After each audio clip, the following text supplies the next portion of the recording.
Welcome back to the best division in football, featuring the Philadelphia Eagles. And that's about it, man. New York Giants and the Dallas Cowboys joined the Washington Commanders on the couch for the rest of the playoffs. The Cowboys fell to the 49ers 19-12. The Giants got their blue socks blown off in this game. The Eagles rolled up a big, fat, giant blunt and smoked our New York Giants, man. That wasn't even a game. But we still got to come up here and talk about it, man. Y'all know what it is, man. We got to be diehard fans and show up even in the biggest of losses and in the most victorious of victories. But without further ado, let me bring in, hold on, let me get something situated over here too. Let me bring in the best co-host in the country, who I do have to join on the couch with, my brother, your brother, from another, Mr. Beard himself. How's it going, player? I hate that you guys lost, but it feels good knowing that there will be no more low blows to me and my Commanders for the foreseeable future, at least. Don't be so sure about that. I was gonna say there's always something, especially Facts, with Washington. But no, look. We are fans of football, ladies and gentlemen. Do not forget that. That was a fantastic introduction, by the way, Awthentik. Thank you, man. Thank you. You know what you deserve? You know what you deserve? I thought you were going to give me a couple of them. No. We'll save those for the over-under recap. When we get there, things are going to get really ugly. Or the Giants roadmap. Definitely the Giants roadmap was a complete disaster, man. Somebody pulled up and slashed our tires. Somebody from Philadelphia pulled up, slashed the tires. We talked about it, man. The keys got locked in the car, man. It was bad. It was bad. The road trip never even left the ground. But you're right about that. That's like you planned for the trip, got your bags packed, you was ready to go, and then some disaster emergency happened, and you had to cancel the whole trip. The New York Giants were basically Macaulay Culkin. Facts. In Home Alone, Got left at the crib. Philadelphia, San Francisco, Kansas City, Cincinnati, they're all on the plane. That would make for the perfect meme for the New York Giants is when Macaulay Culkin's in the mirror shaving. That would have been the perfect meme for us, man. Terrible game. I can't believe that happened. Of all ways to lose a game, we lost a game that should have happened when they put out the B team in Week 18 against the Philadelphia Eagles. Philly said, okay, y'all want to talk a little smack, talking about y'all third stringers was able to hang with our starters. We going to show y'all. And I don't know if you saw the clip at the coin toss, bro. Saquon Barkley, Daniel Jones, and Dexter Lawrence were representing for the New York Giants as the captains. And they go out to get the coin toss, and, man, the Philadelphia Eagles, whoever their captains were, I know it was Graham pulled up as one of the captains. He was the one who was talking, from his mouth the most. They were confident, bro. He was like, hey, 8, I'm coming for that arm today. And they know the cameras are on them, right? So the body demeanor, they dapping each other up, and they're making it look like it's all cool. We're about to just flip this coin and call heads or tails. Man, he's talking shit the whole time, bro. Saquon Barkley just has his hands behind his back. He just don't say nothing. Dexter Lawrence, the only person to really say something, but Daniel Jones and Saquon, very quiet, almost as if they knew this ass kicking was coming from the Philadelphia Eagles. So, man, big shout out, big salute to the Philadelphia Eagles, man. Big win. Y'all look like the number 1 seed, and it's not very often you can say that in the playoffs about a football team coming off the bye. A lot of these teams be slow coming off the bye. The starts be slow. Philadelphia came out, and they handled business right off the bat. Yeah, and we were talking a little bit backstage about, what to expect moving forward, and we'll obviously be here on Thursday night at 7 o'clock p.m. Eastern Standard Time to go over those matchups. We got 4 great teams. We got one quarterback who's Mr. Relevant, and he's a rookie, okay? Crazy. And third stringer. You got Jalen Hurts and Joe Burrow from the same draft class, and then you got the Unigoat on one leg, So it's going to be interesting to see how everything unfolds. But, we talked about it a little bit on Sunday. Gutsy performance by Patrick Mahomes. Joe Burrow is probably that dude, he is just cool as a cucumber. He is, Joe Namath. He's Joe Montana. He's a little bit of everything kind of mixed up into one. I think the Kansas City Chiefs and the Cincinnati Bengals, we talked about this a little bit. Their defenses are surprisingly playing very well this time of year. Yeah, surprising depending who you are. Yeah, I don't know if you remember the preview show on Sunday. I do. There's a lot of authentic. Yep. Chris Jones coming out of Authentic's mouth. He definitely called that one, but it's going to be interesting. The 49ers and the Cowboys game, I think it was about what I thought it was going to be. The Cowboys defense showed up. They showed up, and they did what they could, and we're going to obviously dive into that game. And it's a very interesting outcome to the way that the weekend was, but at the same time, it's kind of, what we expected. We basically got I'd say the points was the one thing that surprised me. What was that game, like 19-12?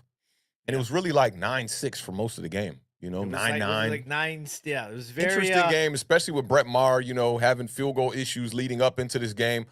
Jerry Jones had to come down on the field. He saw him missing a couple of kicks in the warm-ups. Jerry Jones came down on the field and was like, hey, son, listen, okay, if you want your job next year, you better come out here and make some kicks. He had a kick block early in the game, and I saw the trajectory of the kick. He probably wasn't going to make it. It was not going in the right direction. The ball was sideways like this, dog, when he kicked it. Like, that ain't the vibes right there. But, I just thought the Cowboys were going to put up more points. I thought the 49ers were going to put up more points, and a lot of duds from a lot of players in that game. But we'll definitely get into it. Yeah, definitely going to get into it. Big shout out to everybody who is rocking with us right now. We appreciate all the love and all the support.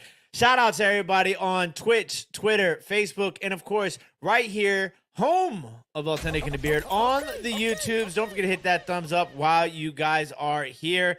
Let's go ahead and say some quick shout outs. Coach Taylor is in the mix. First person in the building. Appreciate you, Okay, J-Mo. first person in the building. Been What a while, surprise, J-Mo. Jameson. Yeah, it's been a while, though. I don't know, man. It's had some competition there as of late. So big shout out to J-Mo. We appreciate you. Gregory, congratulations on a good season. Sorry for the loss. Those are those burnt flowers right there. After a beating like that, you cannot tell a man congratulations. Listen, you got to give him something to think about. Listen, the Dallas Cowboys fan base is in shambles right now. Yeah. There is some talk about Dak Prescott. What are we doing about Dak? They need a Cowboys overreaction. Zeke might be gone. Pollard got a surgery I never heard of before. It's called broke his leg in that game, man. Tightrope surgery to fix the ligament. That's so, he's a free agent. No third place trophies over here, though, man. No third place. You guys got your butts kicked in the biggest game of the year. It is what it is. Get back to the drawing board, regroup, try to come back stronger, raise that bar next year. You know what it is, man. The football universe flows in Technicolor and surround sound. Flowing in black and white right now for most of the NFC East. Big shout out to No Mets, No Nets, No Jets. These are the type of things that we like to see. It's still LFG NYG, baby. Bro, till the casket dips, man. You know what it is. All day, every day. And we got to get the beer some blue to represent for us, man. You heard it. He said it. Somebody should clip that up. It's still LFG NYG. You know what it is. Clip that up. We can use that forever. Big shout out to Jesse Cully checking in with us. They must be on Central Time, I'm assuming, because they always seem to be an hour early. That one came in early. I did see that when I was backstage pretty early. I'm not too sure. Big shout out from the West Coast to Ben Bayou checking in. Appreciate you rocking shout out, with us my as guy. always. We got Yam from Japan. It is Wednesday morning in Japan right now. We appreciate you rocking with us as always. He's having some coffee. Jay Jean is in the mix. What's going on, Jay Jean? Lou Mateo is here. Says, what up? I'm going to listen and work out. Multitasking. What if DJ says F you Giants fans and media for using me as a punching bag and decided to go to Washington with Pat Shurmur as his OC. Listen. I don't care. Oh, my bad. Wrong button on that one. Ooh, it's going to be a lot of interesting conversations this offseason we're going to be having. Big shout out to Prime Time. Says salute to the guys. Salute to you. We appreciate you as always. Big shout out to the Beige Boy in the building, rocking with us. HTTC, baby. Jarrett Williams is in the mix. Says, what up, Awthentik? What's popping? You know what's crazy about that logo Jarrett Williams got right there, the Yankees logo? Before the Giants, and this kind of a little bit of addition to the trivia, y'all know 1976 was the first time they debuted those italicized Giants logos on the helmet. Before that, the New York Giants coaching staffs wore the Yankees logo on their jackets, and they wore the Mets logo for the assistant coaches on their jackets. A little tidbit there. Looked a little strange, though. When I saw some old pictures, I was like, it's not matching up. Big shout out to Todd Taylor. He is now officially a Niners fan. Just got one great evil to send to nether regions, and we'll have a better offseason. Big shout out to our guy, your guy, everybody's guy, 001 Kai. Big shout out. Appreciate you stopping by. That he just wants to fast forward to Super Bowl winner. I need a 2020 season, 2023 season. I'm right there with you, dog. I'm right there with you. Like when your team is out, it's harder to be invested in football. I'm just like, kind of just want this to be over. Let's get to the offseason, start doing some offseason content. Let's start looking forward towards this draft, free agency, contract, negotiations, all of that. I'm ready for it. Big shout out to Danny Dime Season. Says the offseason is here. We can only get better and learn from this great season. Positive outlook. Bookend Solid season. Tackles is in the building. What's poppin', Bookend? Fabian is in the building. Yes, sir. Steven Arce is in the building. Our guy. 49ers stream. Dude, on a Giants season. My man Michael Knight one time. That roadmap ran out of gas. Man. Big shout out to our guy Paulie in the mix. What's going on, brother? Good to see you, my man. What's good? Gus Bus is in the mix. Says, does that blowout win by the Eagles elevates the Philadelphia Eagles and Giants rivalry? Let me tell you, when it comes to rivalries, right? Because I get this all the time with Dallas and Washington. They say it ain't really a rivalry if only one team is winning. Ooh, that's messed up. We ain't won in Philly since 2013. Big shout out to Fabian. Says, no way Mahomes gets past Joe Burrow with one leg.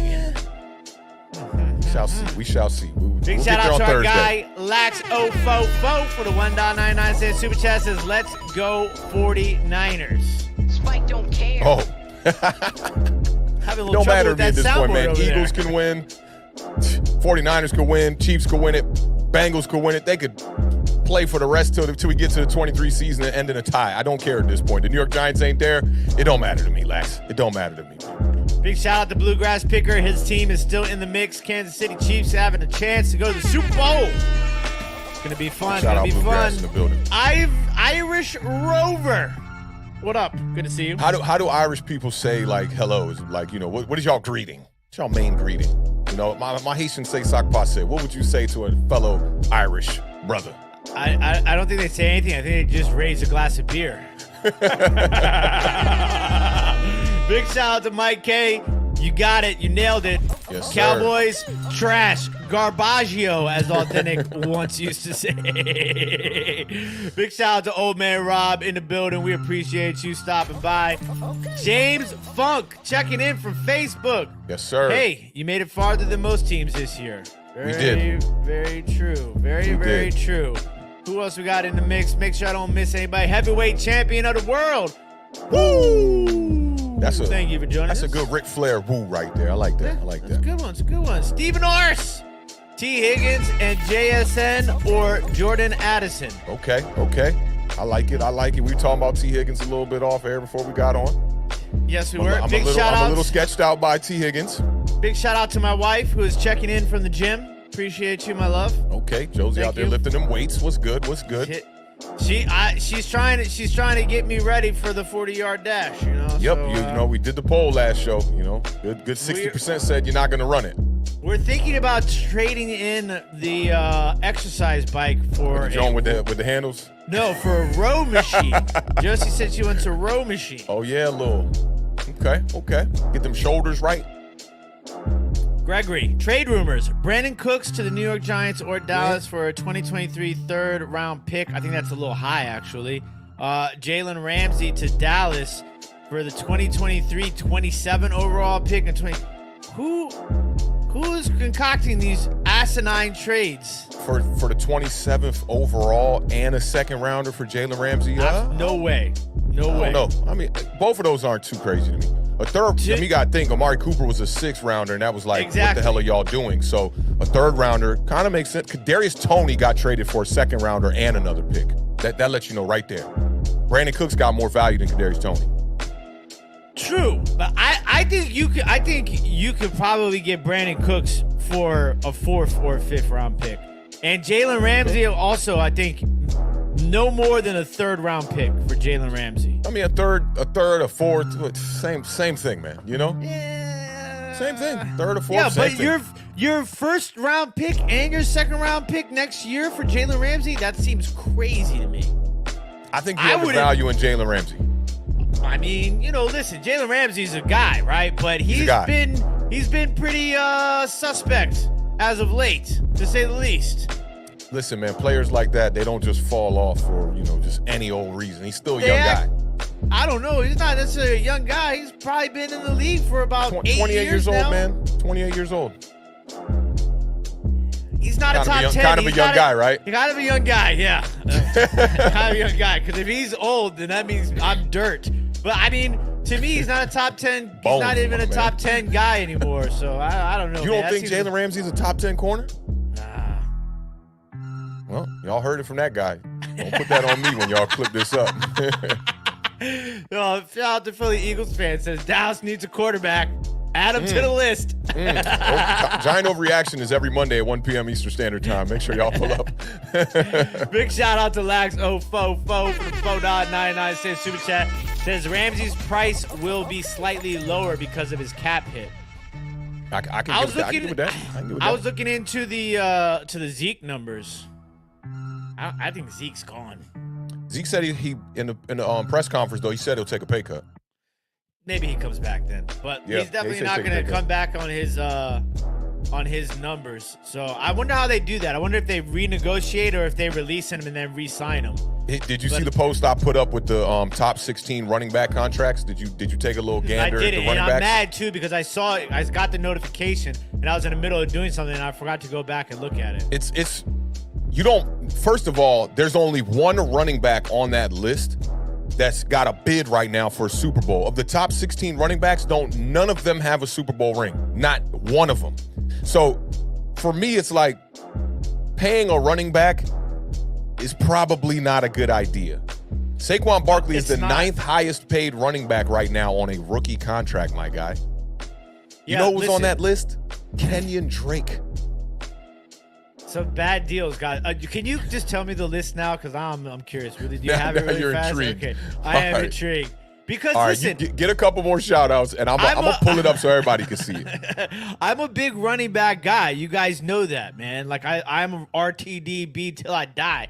But the way that the landscape of the NFL is now, the running back position is just different. Like it just is. You can find these guys, Michael Burner Turners and Matt Fortes and those sort of guys now. You know what I'm saying? Like that's the thing that sucks too, is because I feel bad for running backs, because now running backs aren't even get drafted in the 1st round. So now you're not even really getting the draft bag. And by the time you finish your rookie deal, you're not really going to get your money either. And you can't hold out, because we saw what happened to Todd, Melvin Gordon and Le'Veon Bell. Yep. And you know what I'm saying? So and Zeke got the bag, and that's not going to look. That's not going to look good for anybody. So it's not looking good for running backs, man. I'm sure people are like, man, hey, coach, I want to play wide receiver now, man. Facts. You know what I'm saying? Like, Remember Debo? He's like, I don't want to be out here playing running back. Yeah. He ain't even a running back. This is the list right here. Take a look at this list right here. Christian McCaffrey, number 1. Understood. Running back. Zeke Elliott, nope. That's way. Kamara and McCaffrey and Cook, they're all like dual threat running backs. Okay? Look at how much money they making, though. $63 million over 5 years for Dalvin Cook, bro. Alvin Kamara signed a $75 million deal for 5 years. Is the money in the $15 million, is that per year or is that guaranteed? Per year. Per year. Derrick Henry, Nick Chubb, Aaron Jones, Joe Mixon. Yeah. James Conner. Nyheim Hines. Nyheim Hines is on here. Austin Eckler, who is not even a running back to me, bro. Naheem Hines. Chase Edmonds. Kareem Hunt, 2 running backs. He got that bag this year, Chase Edmonds did. And he already got traded. He already got traded. Nothing. Rashard Penny? Bruh. How is Rashard Penny top 15 running back? They not giving running backs no money no more. and just look at these guys and what they contribute to their team is the other thing. Dalvin Cook, I like him, replaceable. Alvin Kamara, I like him. When he's hot, he's great. I mean, he had 16 touchdowns that one year. Yeah, I think that was like 2019 Taysom Hill really took away from Alvin Kamara. I don't know about that. I mean, he took away from Alvin Kamara. Alvin Kamara's been a running back. You know the stance I've had with him for a long time. He's been the kind of running back that needs another running back. It's why he's never rushed for over 1,000 yards. I'm not paying a guy who's never rushed over 1,000 yards, $75 million over 5 years. Can't do it. Ezekiel Elliott, the over-under for Ezekiel Elliott in his last game was like 35 yards. He didn't get there. Okay, Derrick Henry, you deserve that money. He's the guy. They haven't played for no Super Bowl. Nick Chubb and the Browns struggling. You don't got enough money you got Nick Chubb and Kareem Hunt on this list. Austin and Eckler. Deshaun Watson. Think about how much money those 3 guys are taking. Yeah. Jesus. Can't do it.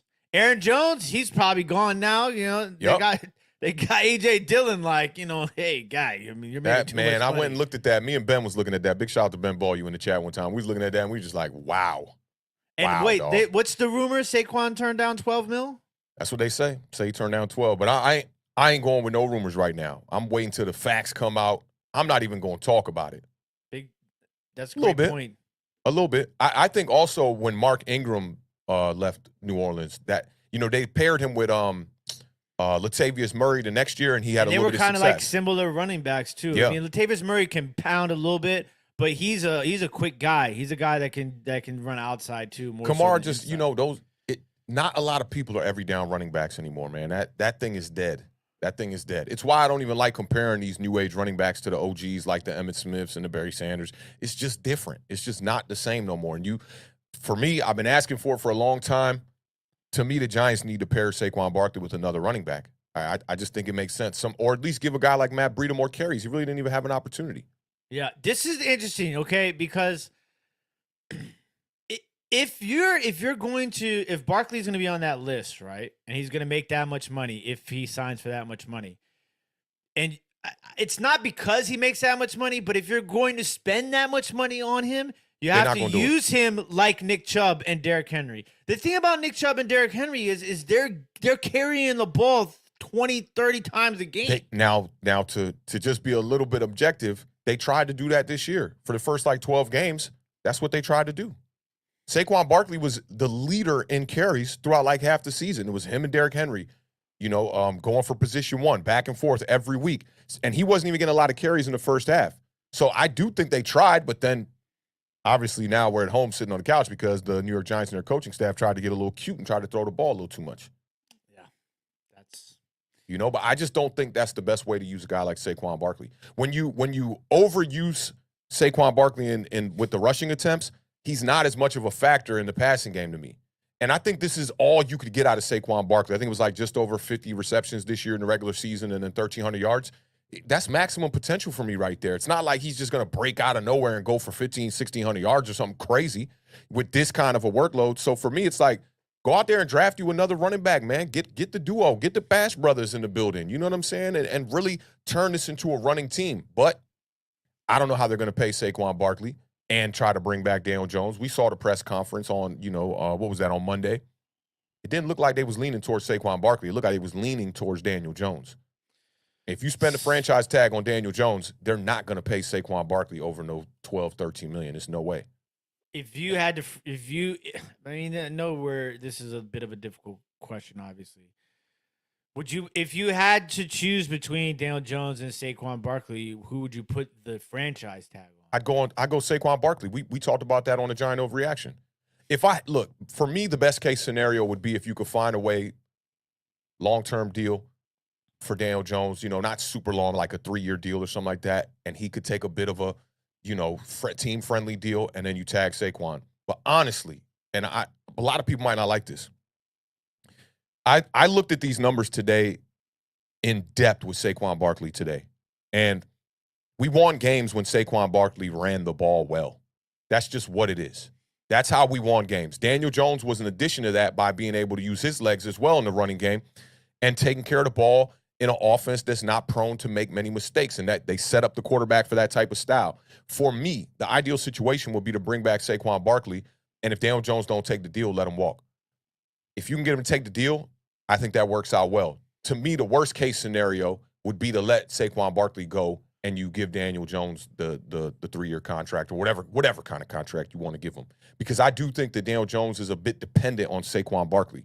And not in some way where it's like Daniel Jones is this game manager that can't really work without a running game, which it kind of is that. If you look at most of the losses, you look at Daniel Jones, most of his games throughout the regular season where he threw for over 200 yards, they were mostly losses.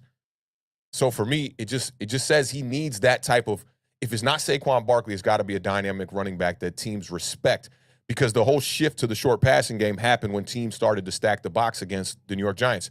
Somebody told me that, today, and I've been waiting on a response on Twitter, but they tried to tell me that the New York Giants lost a lot of games when they tried to overcommit to the rushing attack with Saquon Barkley, and that's totally false. The only game you could say that the New York Giants might have overcommitted to the run and they didn't win was the Seattle Seahawks game, where he had 20 attempts in that game. But then there was the 2 fumbles from Richie James, and it wasn't a great game from Daniel Jones. The Seattle Seahawks are not a great defense, especially against the pass. He should have been able to dice them up, and that didn't happen in that game. Every other game throughout the year, if Saquon Barkley got over 70 yards, the New York Giants won. The only one, we talked about this, was the Indianapolis Colts game, where they pretty much were clocked out. Saquon Barkley was under 70 yards. It's the one lone game this year that the Giants won where Saquon didn't rush for over 70 yards. To me, the only game that we really won in the regular season on the back of Daniel Jones, like mainly, was that Packers game, I'll say, and I'll give him some credit in the Indianapolis Colts game. And when I say on the back of Daniel Jones, I mean on his arm. In Indianapolis Colts game, he used his legs a lot, got the 2 rushing touchdowns in that game, played a really good game. And if you could get that consistent version of Daniel Jones, I think he'll win a lot of games. But we're still second-guessing the consistency. 2 weeks ago or a week and a half ago, whatever it was, after that game against the Vikings in the playoffs, I felt good about it because I'm like, okay, you got back-to-back games now with multiple passing touchdowns, and I'm feeling good about it. To see the way that the performance went against the Philadelphia Eagles brought me right back down to earth. I'm going to keep it real with you. If he could have went out there and really, what you wanted to see from Daniel Jones in that game was a game like the Minnesota Vikings game, the first matchup, where we end up losing 27-24, but you could look at it and say, for the most part, none of that was Daniel Jones' fault. He did have the interception against the Vikings, and that was really it. But a big game nonetheless from him. To go out here in a game against the Philadelphia Eagles in the playoffs for a bid to go to the NFC Championship and literally put up a dud and look scared to me. I just got to call it what it is. Look scared to me. 4 3-and-outs to start the game to go along with 2 turnovers. Just awful. Just an awful performance that goes to show you that the consistency is not there and the confidence might not be there still. He looked confident at the end of the year, but that's when you're playing up against past defenses like the Minnesota Vikings. Absolutely. And listen, I love this idea in theory, okay? Mostly because I know how good Bijan is, okay? But once again, I don't know. It's tough to spend a first-round draft pick on a running back. Is that Bijan Robinson, you think will be a first-round pick? If there is going to be a running back drafted in the first round, it would be him. He's a dog. He is an absolute dog. Game changer. Game changer. I'm not going to go out here and say anything else because anything else outside of that is crazy. Touched by the hand of God. We know how people love to use – I feel like I must be 200 years old the way I hear people say this guy's a generational talent. I'm like, damn, how many generations I've done been through in the last 3 years? But I love the concept of this idea. I think it makes sense for sure. I just don't know if you are going to be able to use that to be able to get him outside of the first round. And if you get him in the first round, then it's like, why would you spend the money on Saquon at that point, If you think that Bijan could be the guy you think he could be, dynamic runner, I don't understand why you would want to have 2 of those type of running backs in the backfield. We're looking at the Cleveland Browns. When we look at that running backs list, they have 2 in the top 15. That's kind of what's happening to them right now. I don't even know how they were able to go out there and spend all that money on Deshaun Watson. I don't either. And let me ask you this while we're on topic here. And they took Amari Cooper's contract too. Oh yeah, but doesn't Dallas pay some of that when you do that kind of trade? Yeah, they pay some of it, right? Let me ask you this question. This one was going around on the internet today. A lot of people talking about top 10 quarterbacks in the NFL. 2 types of lists. And I'll pull up mine and give you mine just so you can have a little bit of a basis for the list, I guess. Fun. This is fun. Okay. Let me see if I can pull them both up real quickly here. Why okay, you do so that? Oh, okay. Go ahead. You can get to the super chats. Go ahead and do it. Yeah. Big shout out to Behind the Fiends. I love this name more and more. I say it. Facts. For the $10 super chat, says, so gave you all a shout out in my new vid and linked your channel as a thank you for the love yesterday. Also, I'd sign and trade Barkley to the likes of the Bills for a wide receiver, linebacker depth, and picks. I mean, the Bills are in a sticky situation, though. I don't think the Bills make that trade because I think they like James Cook. I think. I don't know, man. I don't know. Saquon. Imagine you could deal like James Cook. Maybe a draft pick. Because what wide receiver they're going to give us? I wouldn't make a trade for a guy like Gabe Davis right now. And then you got Isaiah McKenzie. I wouldn't trade for him either. Yeah. It would have to be Stephon Diggs, and they'd be fools to do that. Yeah, they would. So I think it'd be like Cook and a pick, Singletary and a pick. Singletary could come in here and do some damage, I think. He's a decent running back. He's no Saquon, but... Well, see, that's the thing is, I don't think... The reason why I said Cook is because I don't think the Bills would make the trade for Barkley because they have Cook. And you know what I'm saying? So I just don't see the Bills making... And it'd be interesting, too, because, the sign and trade situation is very... You have to have a suitor before the signing because they're basically going to agree to the deal that you're going to sign. Well, it's a tag, though. It's a tag. I think he said you would franchise tag him and then trade him, right? No, he said I'd sign and trade Barkley. Oh, sign and trade. Yeah, that makes it different. You can't. I don't think you can franchise and then trade the franchise tag. You can tag and trade. Can you tag and trade? Yeah, you could tag and trade. And then when it comes to the following year, they would just have to bake up their own contract the following year. And that would be like, what, 10, 12 mil or something like that right now. But Cook, I don't think you could put a guy like Cook in the class of Saquon Barkley because they haven't even committed to giving Cook the carries, like he's really a number 1 running back. Yeah, but to me, the thing is they like Cook enough where he was increased in touches down the stretch of the season there. And you got to remember, he's on a rookie deal, a low rookie deal at that. So it's like, if you got a guy, if you got a guy where like Cook, I don't know if you want to bring on the monetary. With the Buffalo Bills to compete in the AFC, it's extremely clear they need more weapons. People are over, and I know people do this in New York because we don't got no weapons, right? We really don't have much weapons outside of Saquon Barkley. That's it, right? But a guy like Josh Allen, he needs more weapons over there. You need a dynamic slot wide receiver over there, or you need a running back that teams are going to respect. Imagine if you piece that offensive line and get that a little bit better, and teams have to respect a guy like Saquon Barkley and Stephon Diggs over the top now. You'd be dealing with a situation kind of like I would say what the Dallas Cowboys are when they have a Tony Pollard and a Zeke Elliott healthy and to go with CeeDee Lamb, but it'd be 2.0 version because we talked about this a little bit off air. Like, CeeDee Lamb is a great wide receiver, but I just don't think he fills that void of a number 1 for real, although he is a number 1. Don't get it twisted what I'm saying. He just isn't that guy that can do it all. When I think of number 1, you got to be able to do it all. You got to be able to go across the middle, crossing routes, deep threat, be able to burn defenses, keep the safeties over top. You got to be able to catch a hitch route and get 10 on it, all of that. And I just don't think CeeDee Lamb's that guy. He does more of the intermediate stuff, some of the crossing routes, but it's rare you see him where he's just going to run a speed route and really beat defenders. Stephon Diggs, we know, it's the total package over there. So if you had to try to put 8 men in the box, and Josh Allen is a glorified running back playing the quarterback position with a cannon for an arm as well, they need something like that. And I know they're thinking about that now sitting at home. You're looking at the Buffalo Bills. This is Jim Kelly all over again, kind of, except Jim Kelly. We know Jim Kelly had them damn weapons. He had Andre Rison. He had Thurman Thomas. Who was the other wide receiver over there that was really good, too? Don Beebe. I wasn't thinking Don Beebe, but he was in the slot. Andre Reed. Yeah, Andre Rison, Andre Reed. But they were really good and still couldn't win a Super Bowl. Look at the Bills now. They've been in position since they've had Josh Allen in his second year. They've been in position to try to make a run every year, and they can't get over the hump. You got to get some weapons, and I don't think it's the defense's fault. Outside of this year, some of the injuries definitely played a toll, but you got to get some weapons over there for Josh Allen. I think the trade for Barkley, if you had the right pieces and you could come up with the right deal, it would make sense.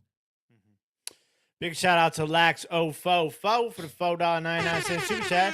So Shane said he wanted to prioritize our free agents and build through the draft. Leo said he would take a pay cut. I think both will be signed and long term. Yeah, I mean, this what I'm hearing, and I'm no cap expert, right? But this what I'm hearing. Going into the season, they got $55 million approximately right now. And that's going to bump up when you make some cuts with guys like Kenny Galladay. Hopefully some other people can restructure.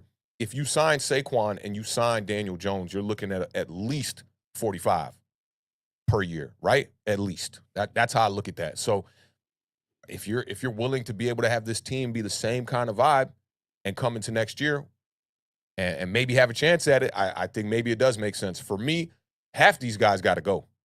That's how I'm looking at it. Guys like Julian Love, it's going to be a major decision where you got to, just like Joe Shane said, you're going to have to put the emotions to the side and make the best decision for the football team. Because are you going to re-sign these guys and pay them money? Leonard Williams, hopefully he takes a pay cut. How much? How much are you going to take a pay cut? That's the question. That's the big question. And big shout out to Behind the Fiends, who kind of doubled down on the point that you were making about Josh Allen. Says that remember that Allen is their whole running game right now. Yeah, Devin Singletary had a lackluster performance in that game. And big shout out to Kai001. Says, according to Google, you cannot franchise tag and trade. It defeats the purpose of the franchise. Is that for both exclusive and non-exclusive tags, though? That's a good question. Yeah, because the impression I'm under, people had a conversation about this on Twitter when it was actually one of the Giant Overreactions I used the other day, where somebody was saying that you should, the reason why Saquon didn't get a lot of touches in this playoff game is because they want to franchise tag him for next year and then, keep him healthy so that his trade value is high. So, I mean, I could be wrong on that, but let me know if you know if non-exclusive and exclusive are like that. But to get to that top 10 quarterback situation, this was Nick Wright and Greg Jennings. And Greg Jennings was doubling down saying that Daniel Jones is one. What is it? I said, this is why your Greg Jennings tweet. I saw that also come across my phone. Oh, yeah. That's how this whole conversation started because NY Revival tweeted this out today. They said this debate got heated when Giants fans debate this topic. He said, let's have some fun and name your top 10 quarterbacks in the league. Now, I named like top 10, top 15 for me. After the fact, somebody brought to my attention that the clip didn't show this, but they were talking about top 10 quarterbacks to build your franchise. So with the top 10, I said Mahomes, Burrow, Allen, Herbert, Jackson, Hurts, Trevor Lawrence, Deshaun Watson, Jared Goff, and I had Derek Carr at number 10. And I know that's like probably not people's guy in the top 10, but I'm going off just my gut and how I feel about Derek Carr and what he did with the interim head coach last year and his skill set. 11 through 15, I had Rodgers, Brady, Geno Smith, who when I re-looked at this, I thought I could supplement Geno Smith for Derek Carr, Kyler Murray, and then I had Daniel Jones. Now, for the top 10, who would you build your franchise with today, which I think is the more important one? I said Mahomes, Burrow, Allen, Herbert, Watson, that's 5, Lamar Jackson at 6, Jalen Hurts 7. I had Justin Fields at 8, Trevor Lawrence at 9, and Kyler Murray at 10, and Daniel Jones at 11. And boy, were my mentions full of a lot of disagreeing today off that top 10.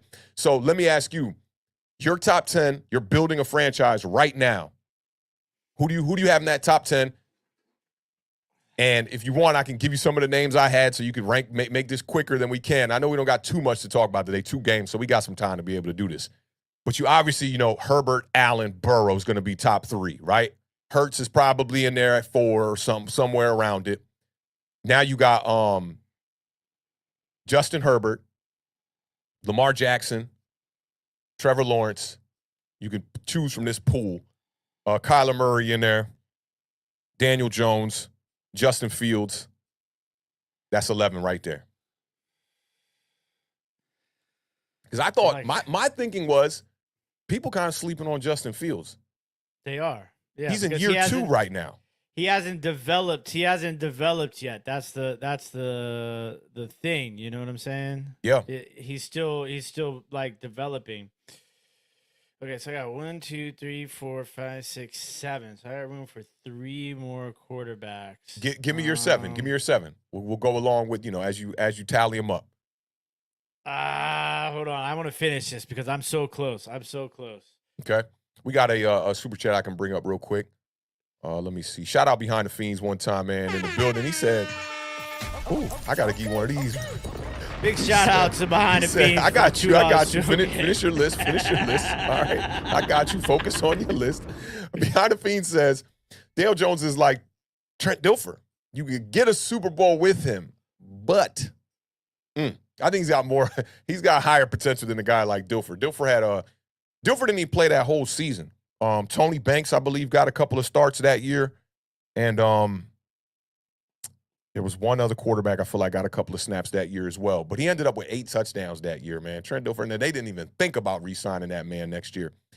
Brock Purdy's another name you could mention there. And people was giving me flack on the first list, and I was like, look, man, if I was building this off who I would start the franchise with, then you probably have to put Brock Purdy in there. You could consider quarterbacks like Trey Lance as well, if you're thinking about who to build a franchise with. But he got nothing right now. He's got nothing on tape. Those guys, I can't. Brock Purdy, I would 1,000% consider. Trey Lance, I wouldn't.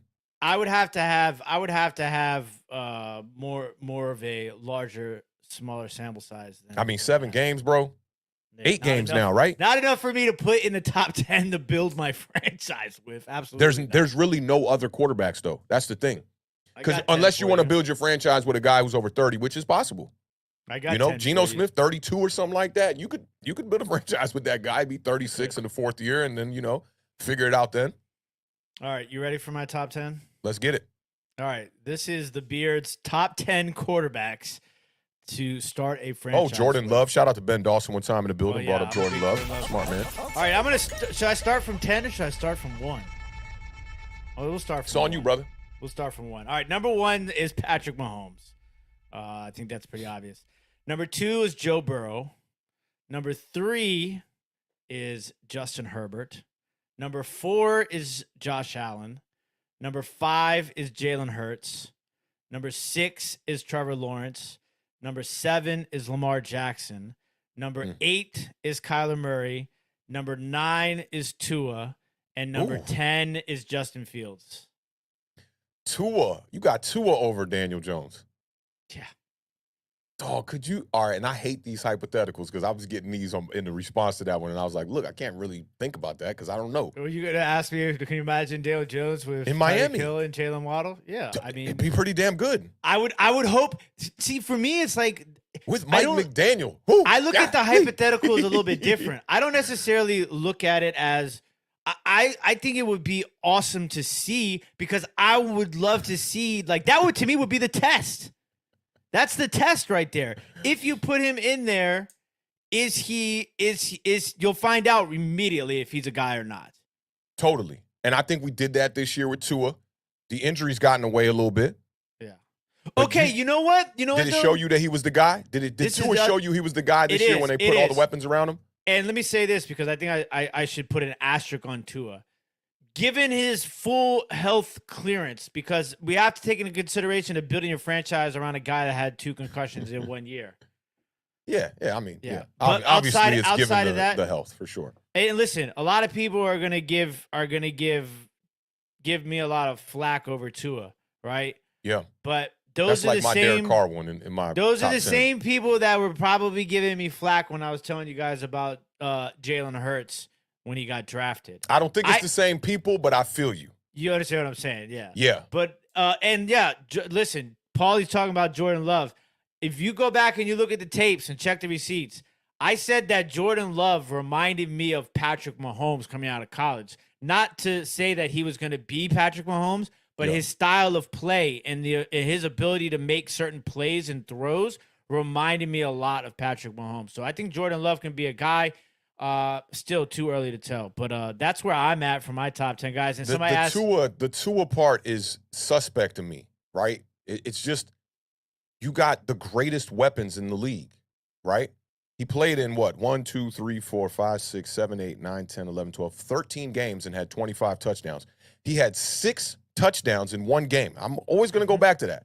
I know. Okay? So if you remove that 6 in that 1 game, which I know is kind of crazy, but I like to do that. I like to remove your best performance and see where you lie. He's not really a multiple touchdown type of having those kind of games on a consistent basis. He did have a stretch in the middle of the year where he went 3 straight games, consecutive games with multiple touchdown passes, 3 in all of those games. They all came at the end of October towards the end of November. But outside of that, man, he's a 1 touchdown a game kind of guy. He's a 1 touchdown a game pony. And this is my thing about Tua, though. How many games with all of those weapons did Miami win without Tua? I don't like doing that because, look, you could do that for the New York Giants without Daniel Jones, but look who was the backup, dog. They had some dude named Skylar Thompson. We had They also had Teddy Bridgewater. I think Teddy played in two of the games that Tua wasn't in. He played in 2 of those games. For me, the reason why I'd like to do that is because it's so easy for people to use weapons as an aid for how good a quarterback is, but if you replace the quarterback and keep the weapons, it should give them the same sort of, they're starters for a reason. They're starters for a reason, and there's backups for a reason. Teddy Bridgewater came in a game against the Vikings, put up 329 passing yards, 67.6 completion percentage, 2 touchdowns, 2 interceptions. Isn't that like what you would expect from him with Jalen Waddle and Tyreek Hill? But did they win the game? Did Miami beat the Vikings? Let me see. 2 picks is kind of costly. I don't know if that would win you the game. I think they lost that game. I don't think they won a game without Tua. They might not have, but I don't think that's a good reason to say that this quarterback is good because they're backups, bro, for a reason. Listen, I understand, but it's like the narrative with New York, right? If the weapons are that good. Okay, so what about your boy Gardner Minshew? Is he a bum because he didn't win those games? No, he's not a bum. Does that I'm not saying that the backup quarterback is a bum. I'm saying that the starting quarterback is that good. I'm going to present this for you real nicely. Because with Jalen Hurts, the narrative is it's not just the weapons, right? It's Jalen Hurts. Correct? Yeah. Now, when Gardner Minshew came in the game, we talked about this a couple weeks ago. Was there any fall off from the wide receivers? No. Not one bit, right? But they didn't win the game. Yeah, they didn't win the game. That's the same thing with me when I'm talking about with Tua. Yeah, so you just think that because they win the game now and the backup quarterback comes in, he doesn't win the games, then we can't factor in what it looks like when that quarterback is not on the field with his team. No, you can factor it in. I'm just saying that the quarterback deserves a little bit of love for the fact that they win the game when they're playing with the weapons, and nobody else who had the same weapons could do the same things that they did on the field by leading their team to a victory. I got you. My rebuttal to that is they're backup quarterbacks for a reason. They are. They're not supposed to come in and perform like Tua as a starter. If we say Tua as a backup, I'm going to be like, bro, there's nobody in the league better than him. Do you see what I'm saying? It's like, I understand to me, what you're if you saying. want points, if you want points for that out of on a 0 to 100 scale, I maybe give you 3 points. It's meaningless. I think it's not meaningless because the team can't win without him. No, that's not true. The team cannot win when they have that particular backup quarterback in. It's not without him. And I hate when people say that about Daniel Jones. They're like, well, look at the stats without him. Well, dog, go give me another starter around the league. I guarantee you they win games. I mean, you could definitely make that fact for probably half but a backup, okay. A backup. I mean, they're backups for a reason, bro. Teddy Bridgewater's not a starter for a reason. Brock Purdy, he's a exception to the rule. He's the last pick in the damn draft. I'll give you the exception to the rule. Yeah, he's an exception to the rule. Dak Prescott, when he came in and started winning games, he was an exception to the rule. Russell Wilson being drafted in the was it the 3rd, 4th, 5th, 6th round? I can't remember what round it was. When you see him in minicamp and he comes out and he starts balling, the dude did not have a losing season for 8 straight years. He is the anomaly to that rule.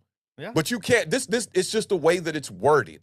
When you word it and say, look how they are without him, to me, it's just all you're saying is he's better than a backup. That's it. We'll see. Okay, so maybe, but you understand that's bad wording, and you made me realize that. But you understand what I feel like it should prove some of the value to the player. I give you 3 points on a scale to 100. How many games do you think Gardner Minshew would win if he went over there to Miami right now?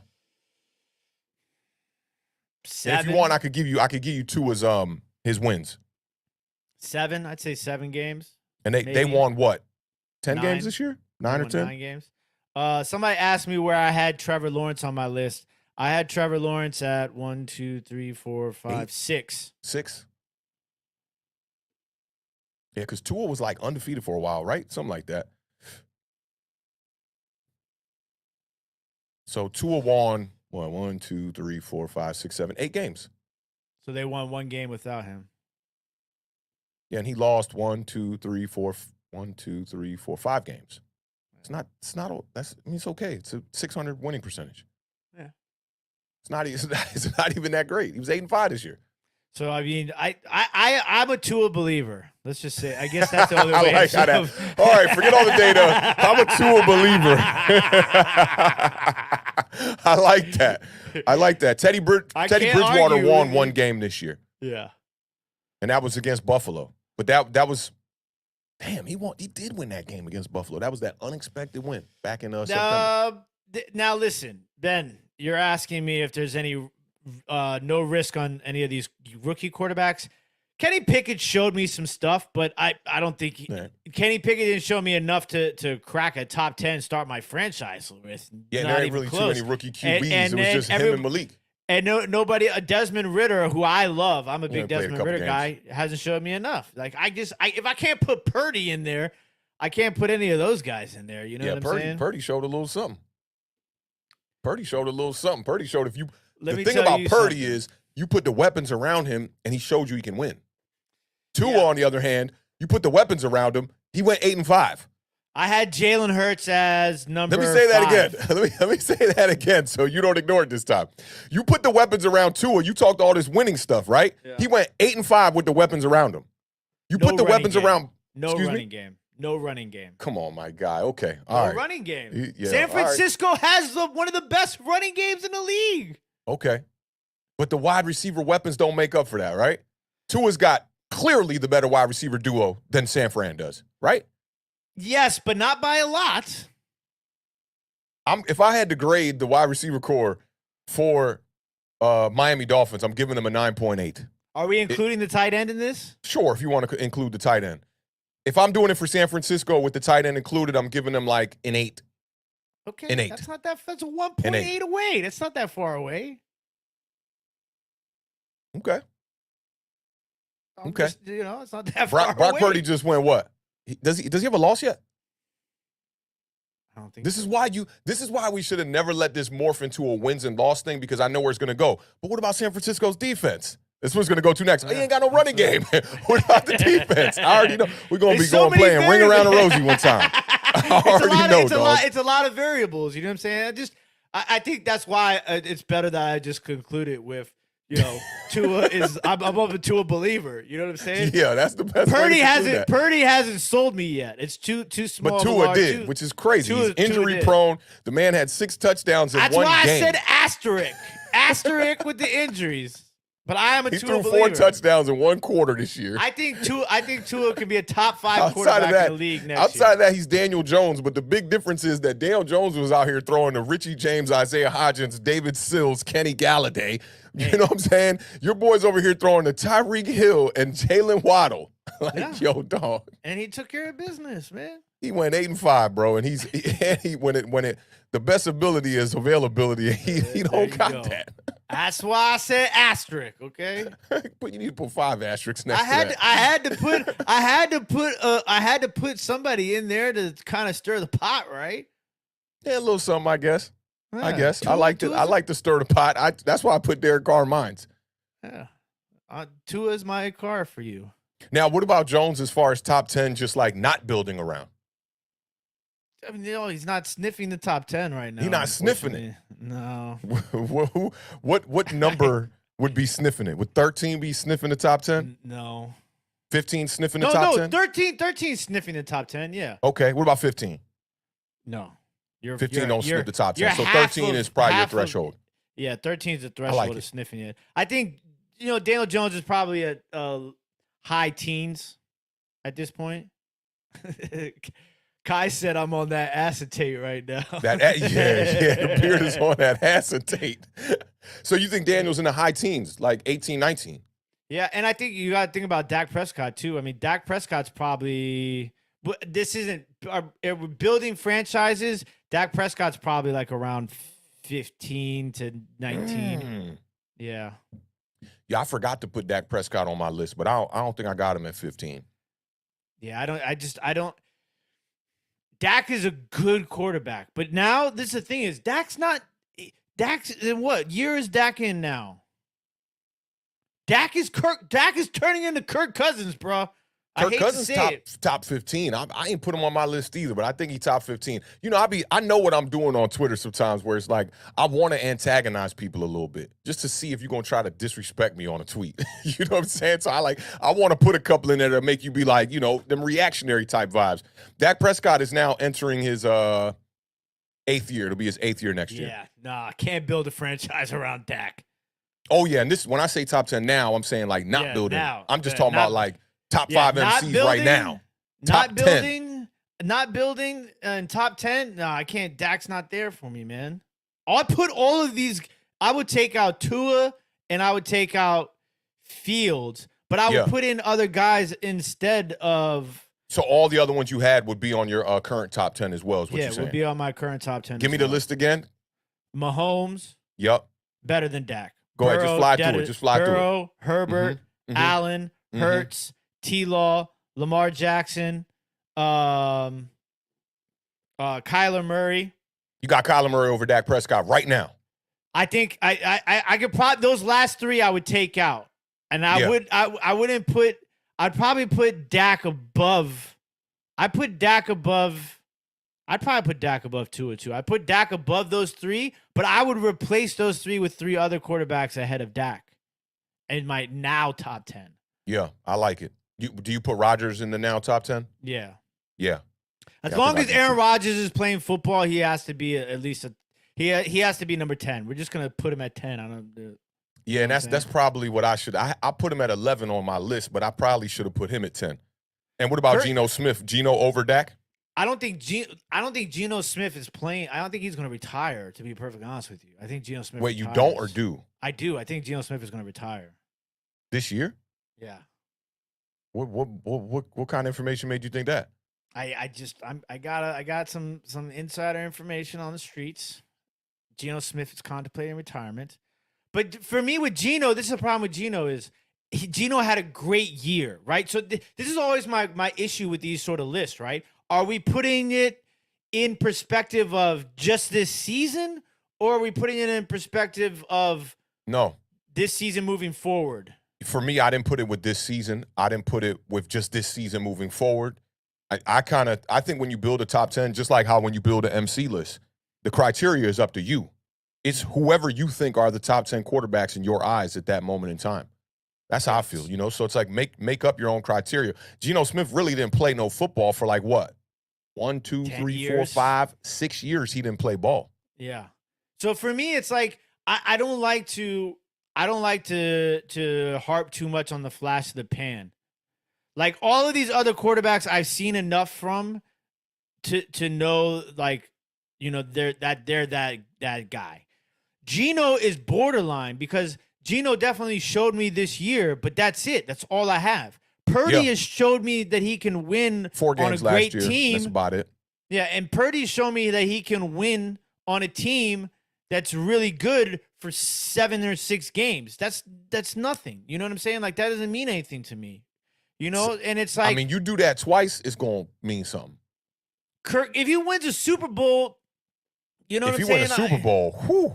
He's going to be talked about. But then what happens if you go in next year and he turns out to be I mean, essentially that's what happened with Justin Herbert. He came into the league and he played 16 solid games, and then they thrusted him into the top 10.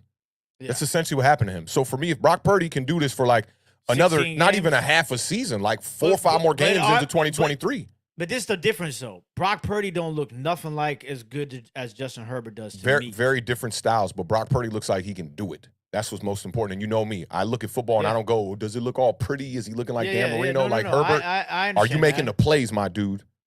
Herbert makes I bet you Justin Herbert didn't start his career with 7 straight games with multiple touchdowns. I can guarantee you that.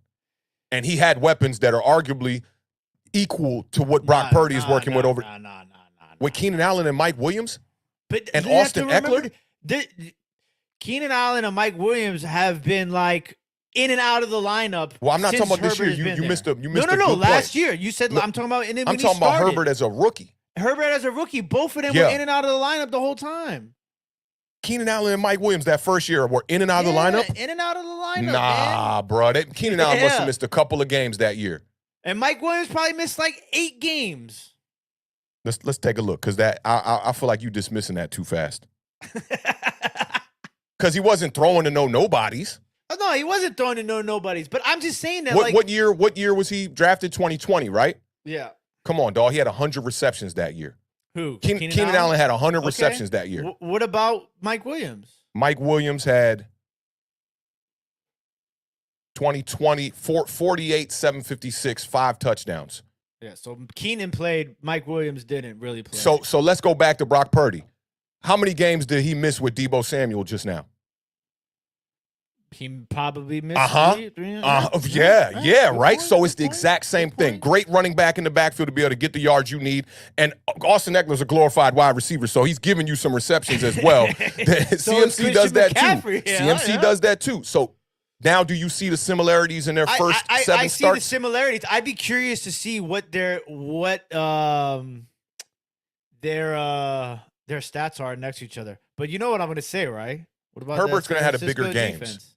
Yeah, I know you are, because you're going to run it in circles, bro. I know. But no, when you don't like a quarterback, you're going to find a way. Yeah, that's what you're supposed to do. I'm willing to give Brock Purdy a chance. And when you look at the money, this guy's the last pick in the draft. Yeah, Justin Herbert's the first pick in the draft. You're talking 20 M's Justin above. Herbert wasn't the first pick. First round pick is what I meant to say.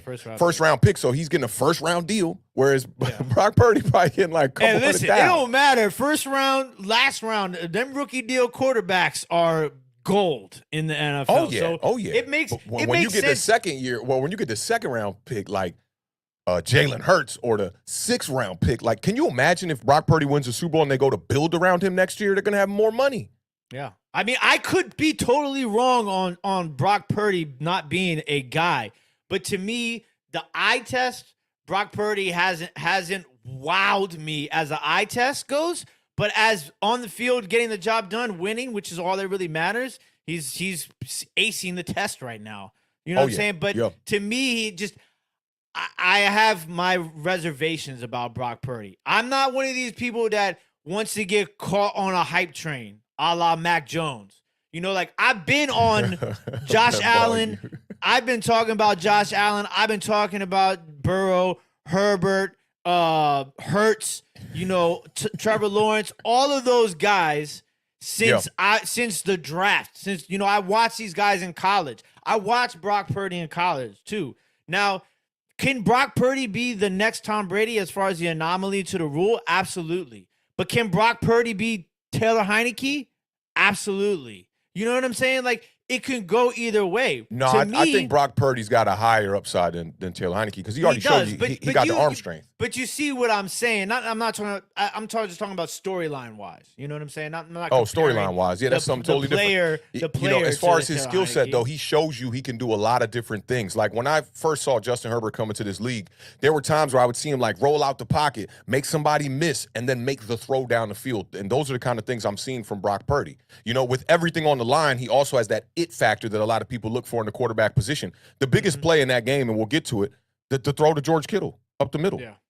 Great throw. And I think he's showing it. It is a small sample size. That's 100%. It's definitely a small sample size. But at the same time, I think, like, we were so quick to anoint Justin Herbert. He rightfully so. Yeah. I mean, I just want it to be balanced. Yeah. No, and then you brought up some great points, 100%. And has made me think about it from a different perspective, for sure. It's just that maybe I'm a little biased because I scouted Justin Herbert out of college and I watched Purdy out of college. And, there's a reason why Purdy was the last quarterback taken in the draft, the last pick taken in the draft. That doesn't say that he can't be a high caliber top 10, top 15 quarterback in this league. That's still to be proven. He landed in an ideal situation, and he's probably going to play quarterback in this league now, no matter what, if it's with San Francisco or with another I saw team. Fabian in the chat was saying that no matter what happens, even if he wins a Super Bowl, he won't be the quarterback in San Fran next year. What you think about that one? I don't think that there's any way he will 100%, because I don't think Trey Lance would even be ready. He won't even be ready to come back. That's true. Yeah, he won't be ready to come back. back. And then Jimmy Garoppolo, they done with that experiment. Agent. Yeah, he's done. You know what I'm saying? Jimmy G is gone. But so no matter what, he'll be the starting quarterback in San Francisco next year. It's just he landed in an ideal situation, which makes me think it could be more like Tom Brady storyline wise, because Tom Brady landed in the perfect situation for him as a player. So it's going to be interesting to watch. I just don't. I'm cautious because I know how this works when people and I hate for Brock Purdy to be labeled as this, but there is a hype train around him, and it was around Justin Herbert too, but it was more. I get more of a Mac Jones vibe. Because the way the Mac Jones vibe was like everybody was on Mac Jones, and maybe I'm a little weird because I'm kind of relating. The play wasn't as high of a level though, and Mac Jones didn't have the weapons and stuff around him, obviously as well. But Mac Jones never was playing at a super high level. You didn't see him making some of these plays, Brock Purdy, and Brock Purdy makes plays with his legs. Yeah, he does. But to me, you understand why I'm cautious, right? Yeah, of course. You know me, I don't be caring, bro. I'm like, hey, if he playing well, I'm gonna say he playing well, and I'm. Let the hype die down before I'm done with it. You know what I'm saying? That's how I am. This isn't like Taylor Heineke going up against the Buccaneers in the playoffs, and you get one good game, and you're like, oh. Yeah, and I don't want to make it seem like I'm trying to downplay what Brock Purdy is doing. Not one bit am I trying to do that, or say, wait till they get the tape. I'm not going to use any of those cliche lines. I'm just saying, for me personally, I'm going to give credit because credit is due for Brock Purdy, what he's doing right now. But I'm not ready to anoint him the king of quarterbacks. You get what I'm saying? I mean, of course, no one is. No one is saying that, I don't think. Big shout out to Behind the Fiends for the $2 super chat. Says no one thought Brady was a guy, and how'd that go? Yeah, but that went great. As we have to say here at Awthentik and The Beard, this is the exception to the rule. Yeah, and I think when you see a skill set you can build around, I think that's what the Patriots were kind of trying to do with Mac Jones. Like, a lot of people were passing up on him, and they were like, this is a guy we think we can build around. And it's not quite working out right now. I don't think Mac Jones is some garbage quarterback. But with Brady, you draft him in that late round, and it's like, hey, let's take a flyer on a quarterback, and it ends up being the best one. I mean, football is an interesting game, man. There's a lot of things got to go right for you to be the GOAT.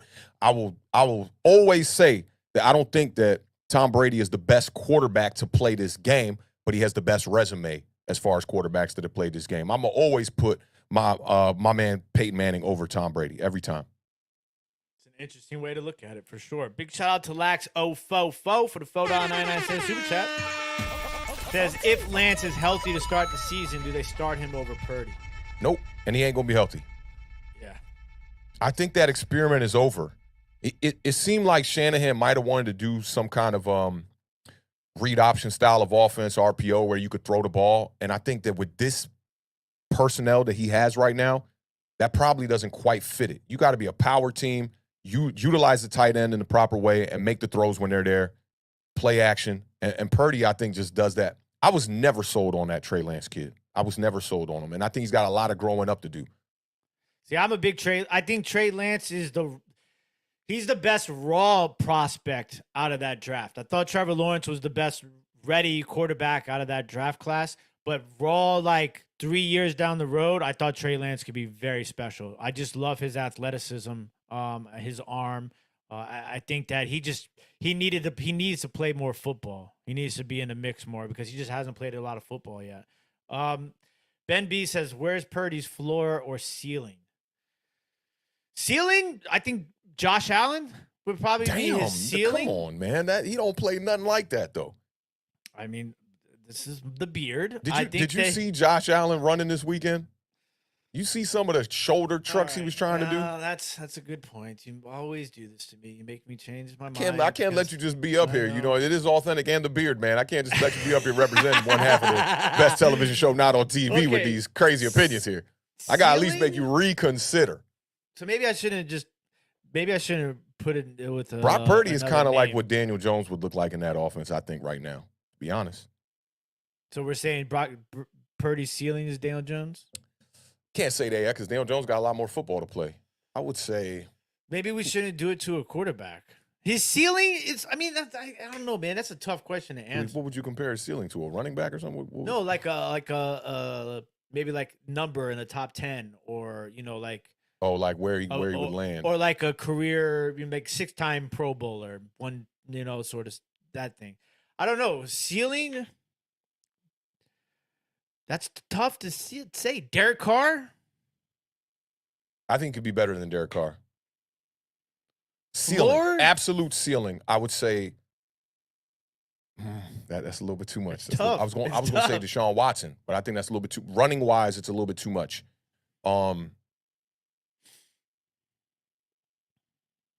It's tough. It's tough. I would say a tier above a guy like Ryan Tannehill. There you go.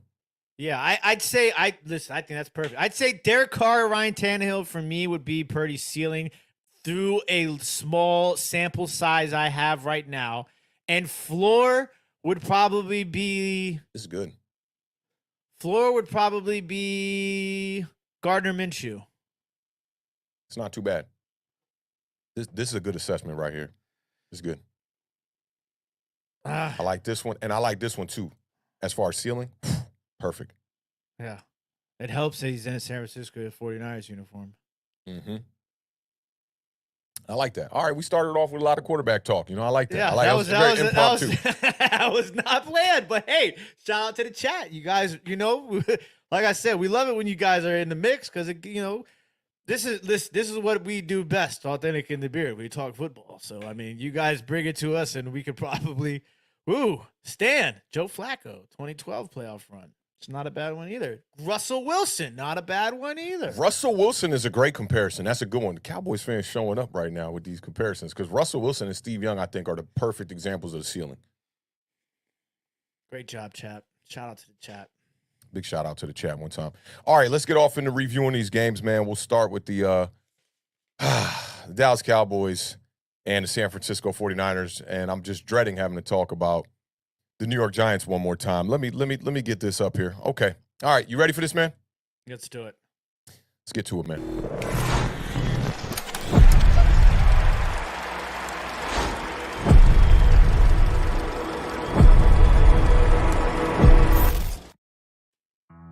All right, man. 49ers win this one 19-12 against the Dallas Cowboys in an ugly, ugly, ugly game. This was mostly defensive.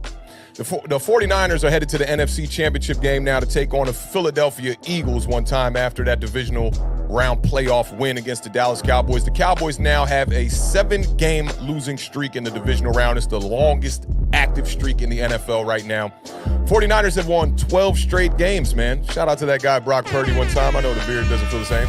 A big shout out to Brock Purdy. The 49ers are now 10-1 this season, including the playoffs. Brock Purdy joins who Stan was talking about, Joe Flacco, and yours truly, Mark Sanchez, as the only rookie quarterbacks ever to win 2 playoff games. Christian McCaffrey now has a touchdown in 8 straight games. He's pushing that record that Zeke had throughout the year. And the 49ers came into this one scoring 37 or more points in 4 straight games. The Cowboys held them to 19 points in this one. Cowboys got off to a super slow start again. They started off that first game against the Bucs with 2 punts. They started this game in the divisional round against the 49ers with a punt and a Dak Prescott interception. First one, I was kind of like, this was not really on Dak Prescott. Michael Gallup not working his way back to the ball, but the throw was a little bit late there. But as a wide receiver, you cannot run a comeback route and just stand still like that. It was 6-9 at halftime, a lead for the 49ers. The Cowboys' second half possessions were not that great. Punt, field goal, punt, field goal, punt, and that game was over. The 49ers took the lead 16-12 on a 6-minute, 10-play, 91-yard drive that ended with a 2-yard touchdown from Christian McCaffrey. Both teams added a field goal, and with the game on the line, down by 7, this was the window, the last window of the game. 3 minutes, 4 seconds left in the fourth quarter. The Cowboys went 3 and out and gained 0 yards, man. That is not the vibes. With 3 timeouts, they did end up getting the ball back with 45 seconds left. And I noticed that the internet went a little crazy when this clip hit the internet, on Twitter especially, with Ezekiel Elliott playing center and getting trampled by the defensive lineman for the 49ers. People were trying to call this the worst play call ever, comparing it to the fake punt that the Indianapolis Colts tried to run back in the day with Chuck Pagano as their coach. I think Pat McAfee was on that team. I saw him retweet that too. I didn't think this play call was that bad, actually. I mean, you're 76 yards away. The game is over pretty much. I think people are trying to double down on the narrative about Mike McCarthy, because last year there was a controversial play to end their season against the 49ers in the playoffs as well. That one was the quarterback sneak with Dak Prescott with like just 13 seconds left in the game. 0 timeouts for the Cowboys. They tried to get up and spike the ball. The referee kind of got in Dak's way, then tried to spot the ball, tried to spike it. Clock ran out. People looking at Mike McCarthy kind of crazy. I thought that play call wasn't that bad.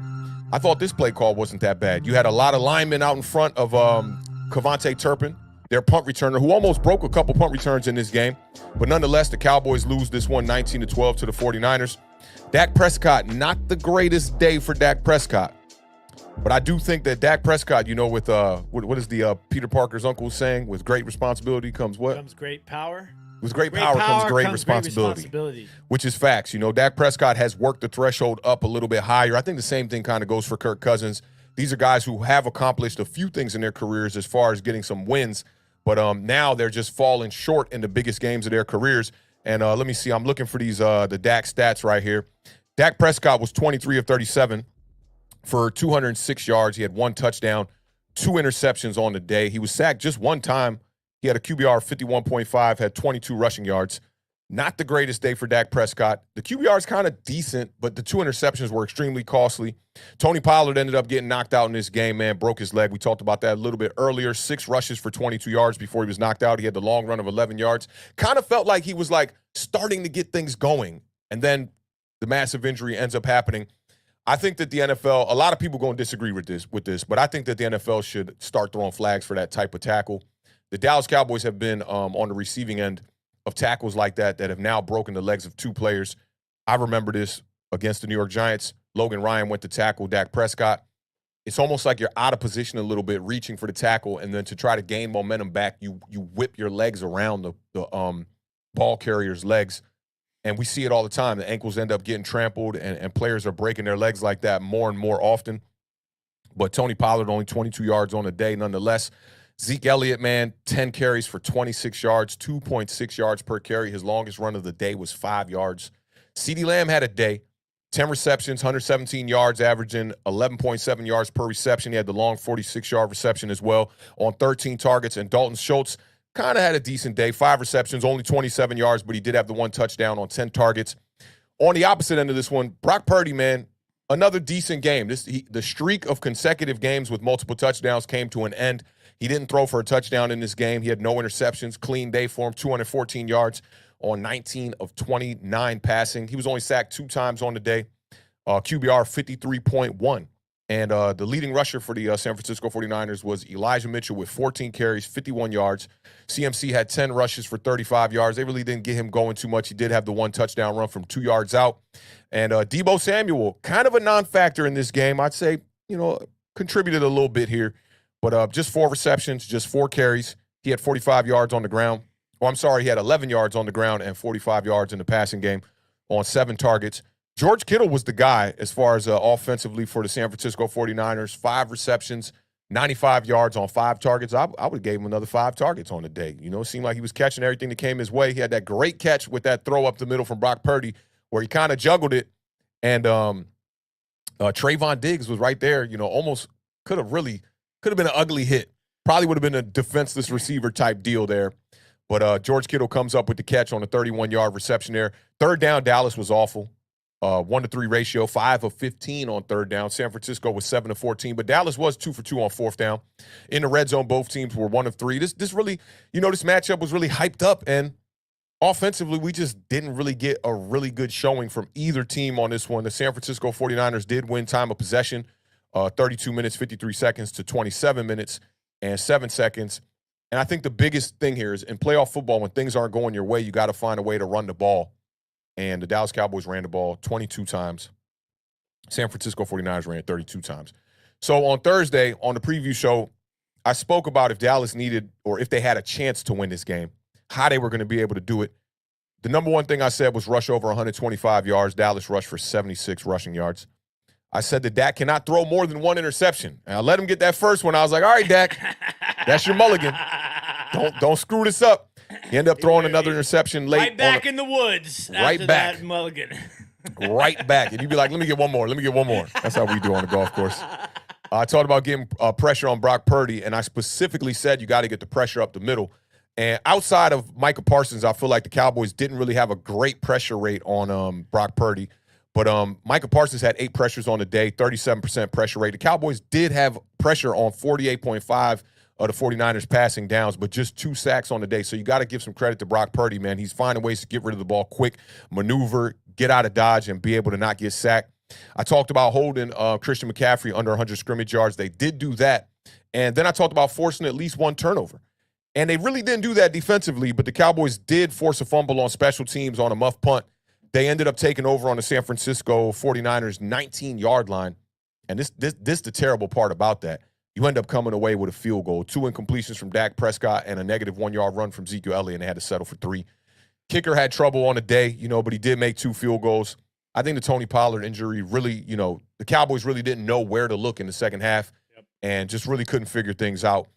And the last thing I'll say about this game, the San Francisco 49ers, they got all their catches from 4 pass catchers for the most part. George Kittle, Deebo Samuel, Juwan Jennings, and Brandon Ayuk. And then you can throw in the running back there. So it's kind of interesting that their passing attack was really not clicking with the running game, kind of doing a little bit of something there. Elijah Mitchell had a couple of decent runs there for 10+. Christian McCaffrey didn't get it going, but just the ugly game offensively. I think that both teams, you gotta give kudos to both defenses here. Both defenses showed out, and Fred Warner on that coverage played down the field, maybe about 35 yards. Awesome, looking like cornerback, man. Man, you know what I would do for a linebacker like that? I think that to me it was like the biggest tweet of the afternoon was me going to Fred Warner like immediately after seeing that, just like losing my mind. But it's a great play. Listen, big shout out to Paulie. He sums it up pretty well here. Cowboys recap. Streets want a body. Streets want a body. Listen, both of these defense played well, so big shout out to the defenses. I think that was Wait, let me get the one thing real quick. Yep. Streets want a body, right? Who is it? Well, I think it's going to be a lot of bodies, like zombie apocalypse sort of situation in Dallas. Tell me the zombies. Well, Zeke's going to be a body. He's going to be a casualty of, pink slip sort of situation. Unfortunately, just not enough room in the budget for 2.6 yards of carry. I don't think they make a move on from Dak, but he's going to be a philosophical body. He's probably going to catch a lot of the blows for this sort of situation. Yeah, he caught a lot of blame. He got blame from the Dallas Cowboys social media department. They said Dak Prescott turned the ball over twice, and that's pretty much why we lost the game. You can't turn the ball over. They singled him out of all the players. Yeah. That's what happens when you're a quarterback, though, and you're making that much money, man. Not from social media. Not from your own social media department. That's not what happens. That's not what happens. Yeah, I'm sure somebody probably got some flack for that. Imagine New York Giants tweeting that out. Daniel Jones had a horrible game against Philadelphia Eagles, and that's the reason why they just couldn't get over the top and win the game. Your Giants Twitter would have had a field day on that one. Oh, man, they would have went crazy. I just, obviously Brock Purdy had a very Daniel Jonesian performance in this game. And they did just enough to win the game. They did the things they had to do when Dallas couldn't do the things they had to do. That's basically the big difference here.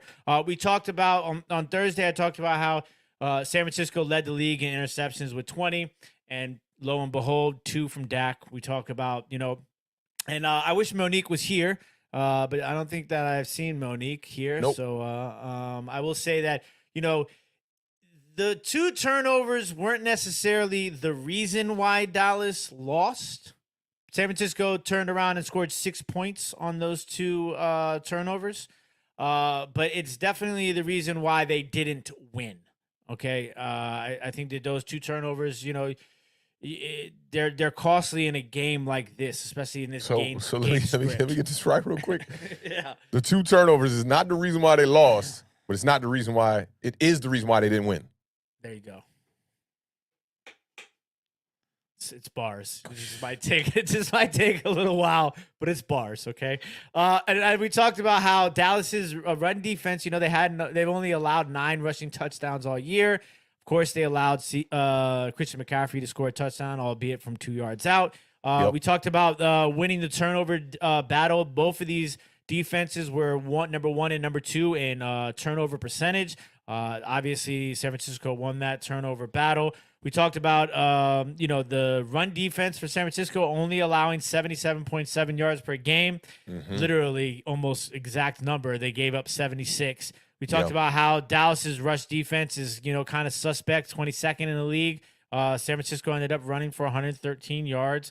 You talked about the third downs. One of the big things we talked about was the Dallas Cowboys. You can't be the dumb Cowboys. And, they had 7 penalties for 50 yards in this game.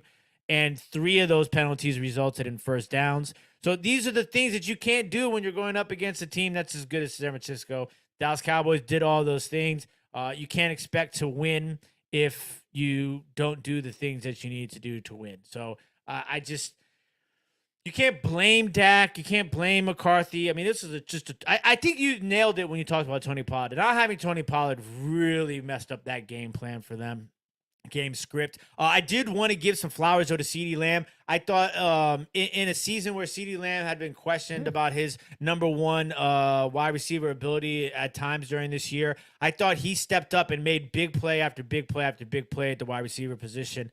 It's just, we talked about on Thursday, they don't have anybody else. Nobody else they need another guy. They need another guy. And I think that, Dak, with the turnovers, it's unfortunate because he played so well in the first game against. But I don't want to compare them to, but I think I have to. Dak against Tampa Bay and then turning around against San Francisco reminded me a lot of Daniel Jones against Minnesota and then turning around and playing against Philadelphia. It was very, very similar, bro. So I just. Who do you think had a worse performance of the 2 quarterbacks? Dak Prescott. You think Dak had a worse performance than Daniel? Yeah. I got to disagree with you on that one. QBR is way, way farther, too. Daniel Jones' QBR against the Eagles was 11. But see, this is the thing for me is that, that game. He didn't have a play. Daniel Jones didn't have a play. Dak Prescott had to, to throw to CeeDee Lamb. Daniel Jones didn't have a play. I guess I'm hating. Yeah. He went 3 and out on his first 4 drives. Oh, let me take that back. He threw an interception on his second drive and then went 3 and out for 4 consecutive drives. The Giants game, we're gonna get to it, but dog, it was like it was the most lopsided loss I've seen in football. You just don't see an offense moving like that. I think that's kind of like why I jumped to the conclusion so fast to say Dak was because I felt like. Because you're a Cowboys hater? No, well, yeah, that had a little bit to do with it. But also just because I feel like Dak was given an opportunity. It just sounds weird, right? I feel like Dak was given an opportunity to win. Daniel Jones had no chance.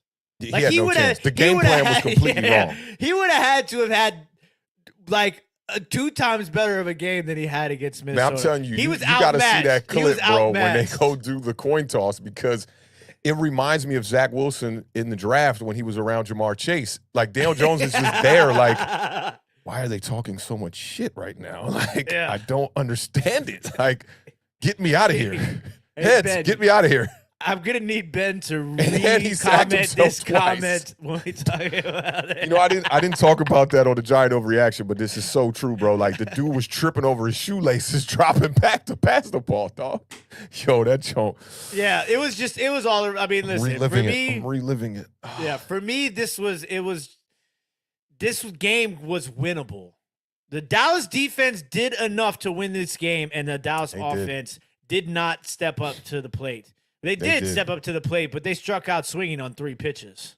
So, I mean, that's Facts. pretty much what it was. They didn't even work the count to 3-2. I mean, it was just swing and miss, swing and miss, swing and miss. And it was close throughout the game. I mean, the Cowboys looked like they were looking okay, and then it's just, listen, I hate to say that I told you so, but I told you so. This is the problem. Right now with the Dallas, everything that we said about Dallas for, Dallas is Dallas Cowboys is like playing golf. Bogey, bogey, bogey, par, double bogey, triple bogey, double bogey, birdie. I can't do that. I'm coming back to play again because that's what Dallas is to me. That's what the Dallas Cowboys is to me. just lost their momentum towards the end of the year. That's it. And this is, I told you this off air. I think the weapons are overrated. They're not as good of an offensive team as people expect them to be. They're not. Listen, Dalton Schultz is a good tight end. You know when we George did the Kittle? weapons at the beginning of the year? Yeah. You said Washington had better weapons than everybody in the NFC East, but I will say this where you was right. They got better weapons than the Cowboys. Yeah. Yeah, they do. I'm telling you, man. I'm taking Brian Robinson with Antonio Gibson and Jahan Dotson with Terry McLaurin over this whole little bunch of CeeDee Lamb and everybody else. Dalton Schultz, dog, could be anybody. Could be anybody. Yeah, I'll give you that. I mean, he could literally be any. He could be Cole Kmet. He could be Gesicki. He could literally be any tight end in the league. Daniel Bellinger, whatever, whoever you want to say. And CeeDee Lamb is not that kind of number one. He's not, and we agreed on that when we talked about that before going live. He's just his style isn't necessarily fit for a number one. You know what I'm saying? Yeah, like he doesn't have the crispiness, the versatility too. Yeah, he don't got it. I love him. He's CeeDee Lamb's the kind of guy I want on my team. He was the biggest bright spot for Dallas in this game. Yeah, better than if you had to pick a name of any name for the Dallas Cowboys, offense, defense, who showed up in this game, the only name that's going to come to my mind is going to be CeeDee Lamb. CeeDee Lamb was the only player that showed up for the Dallas Cowboys. Shout out to Paulie Gunny Man for the $2 super chat. Says more is expected from Dak than Jones. 100% correct. Yeah, and that's the Peter Parker thing, bro. It's like when you raise the level of play, people expect your floor to be higher now. You're not going to get the passes that a Daniel Jones gets. You're not going to get that. Which, when you look at the connection that he had with CeeDee Lamb all day, it was the only thing going on. Yeah, you had the 2 interceptions. It definitely cost you the game, if you ask me, the two interceptions. But even though they only got 6 points off it, you're still killing drives and you're killing momentum. But this is facts. And this is another thing too. I think it's very reasonable assumption as of right now. There's small sample size, large sample, but it's very similar. Now this is the matchups. The matchups, man. 2 years in a row now, he's had to go up against the San Francisco 49ers. Playoff is about matchups. Daniel Jones has a playoff win under his belt now against a horrible Minnesota Vikings defense, and their offense is a little bit overrated now. I've realized that after the game because of what's happening at the quarterback position. Dak Prescott getting the playoffs, man, the matchups just don't happen to be great. If he could play teams like the Bucs every week in the playoffs, he'd be great in big games, right? Yeah. We didn't say that last week when Dak Prescott put up 5 touchdowns in a playoff game. If Daniel Jones goes out there and puts up 5 touchdowns in a playoff game, they're going to say, man, this dude looks great in a big spot. But they won't say that with Dak. I try to be as objective as I can be about it. The pressure on Dak Prescott is way higher. He's been in the league a little bit longer. Can say that too. And he's got the second contract, man. That's the other thing too. Got the money. You get that second contract that comes, man. You're gonna have to get the criticism. And man, the quarterback contracts is even worse than the running back contracts, bro. It's God. Like when you look at the top quarterbacks in the NFL right now and what they're getting paid, bro. And you said Nick Foles? Nick Foles is probably getting the top. Nah, I don't think he's in anymore. He's under $7 million for sure because the lowest is $7 million and it's Mitchell Trubisky. But you got Aaron Rodgers at the top making 50, Russell Wilson 48, Kyler Murray 46, Deshaun Watson 46, Patrick Mahomes 45, Josh Allen 43. Then it goes Derek Carr and Dak Prescott at 40, Matthew Stafford at 40. Kirk Cousins at 35, Jared Goff at 33, Carson Wentz at 32, Matt Ryan at 30, Ryan Tannehill at 29. Then it drops off. There's no quarterbacks between 29 and 15. Tom Brady is getting $15 million a year. Then it's Jameis Winston, Marcus Mariota, Trevor Lawrence, Joe Burrow, Zach Wilson, and Trey Lance. Joe Burrow is going to be the highest paid quarterback in the National Football League this offseason, I think. Yeah, I mean, the contracts are getting higher. He'll have to get over $50 million a year to breach the highest contract in the league. Yeah, he'll do that. I don't know, bro. 50 is – he better win him a Super Bowl. He win the Super Bowl, I'll give him 50.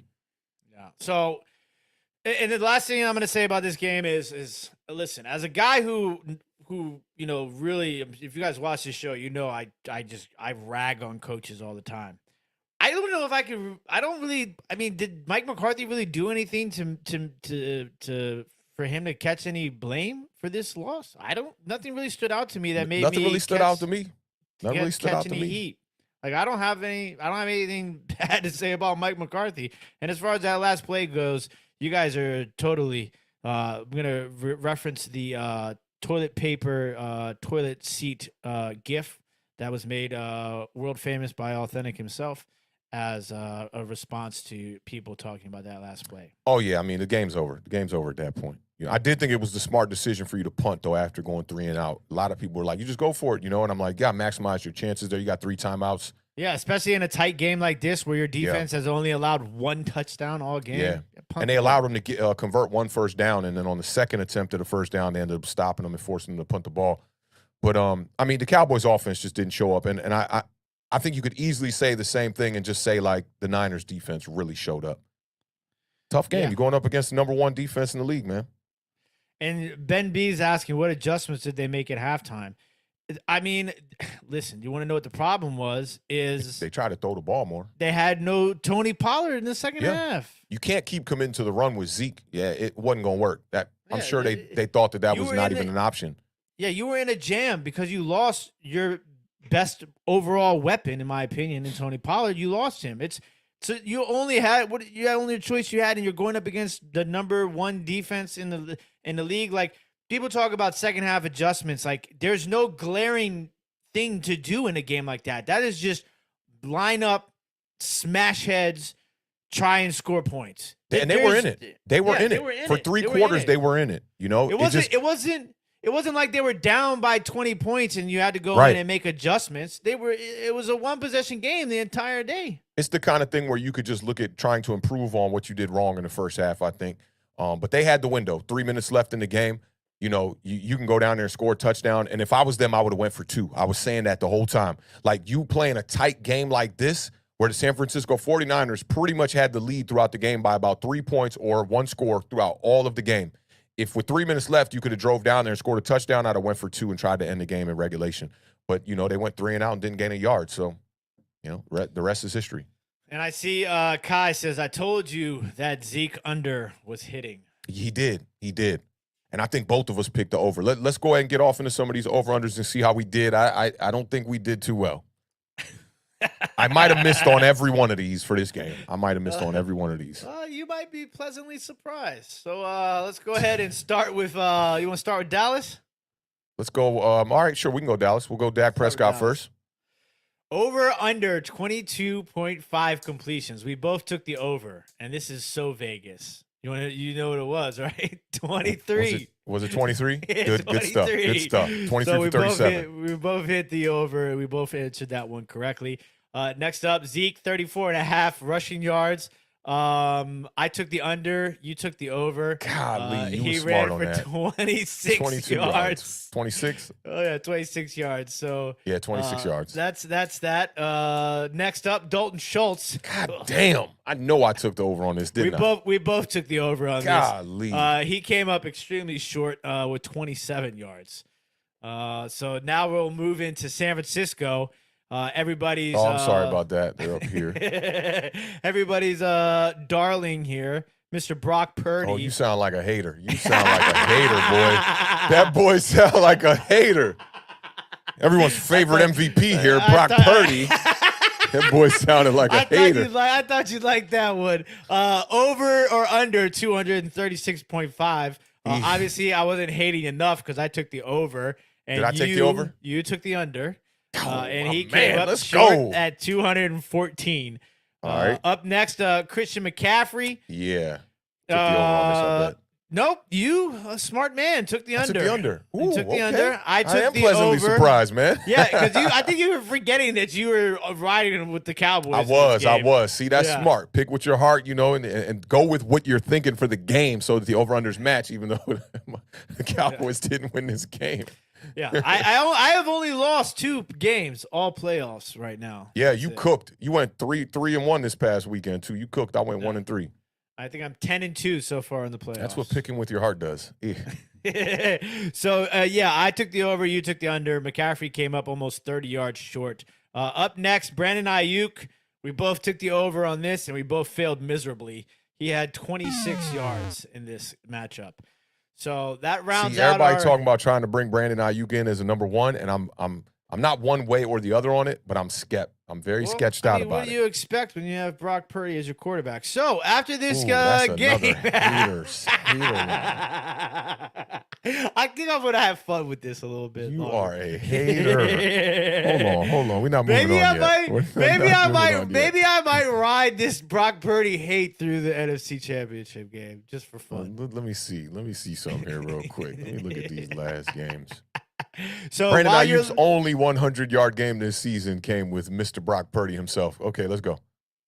How many times did he go over this number all year, though? 12 times. 55? 12 times? 12 times. How many in the last 6 games? 5. Like, I threw that at you, right? little reverse role play here. 5. So in this game, Awthentik went 3 for 3 in over-unders. The Beard, womp, womp, womp, 2 for 4.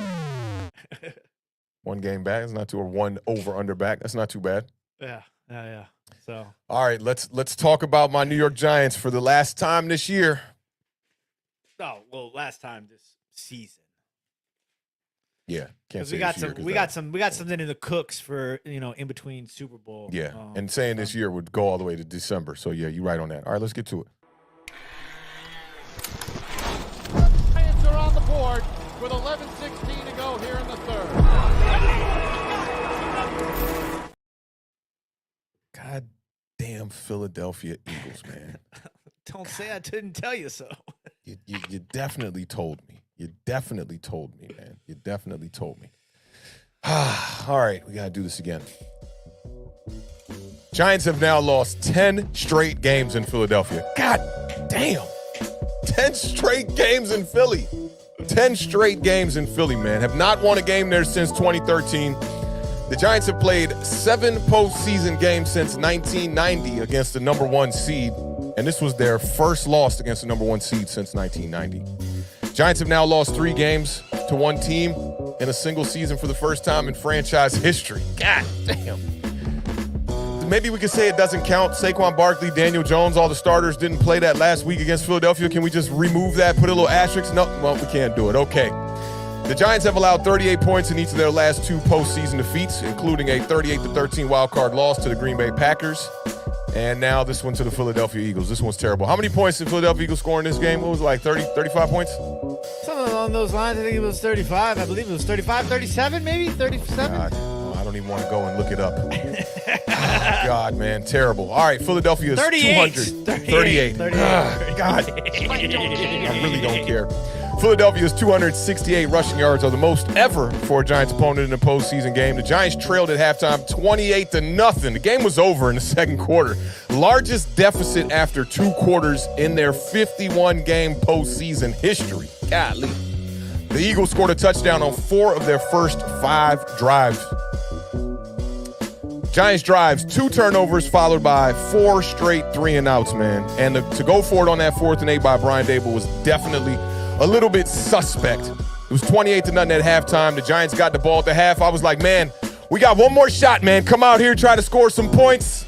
The Giants went 3-and-out. Our lone scoring drive, we ran the ball 6 times out of the 10 plays and it ended in a Matt Breida touchdown. Our last 2 drives were a punt and a turnover on downs. Every drive was a punt or turnover on downs except that one drive. That's disgusting. That is despicable.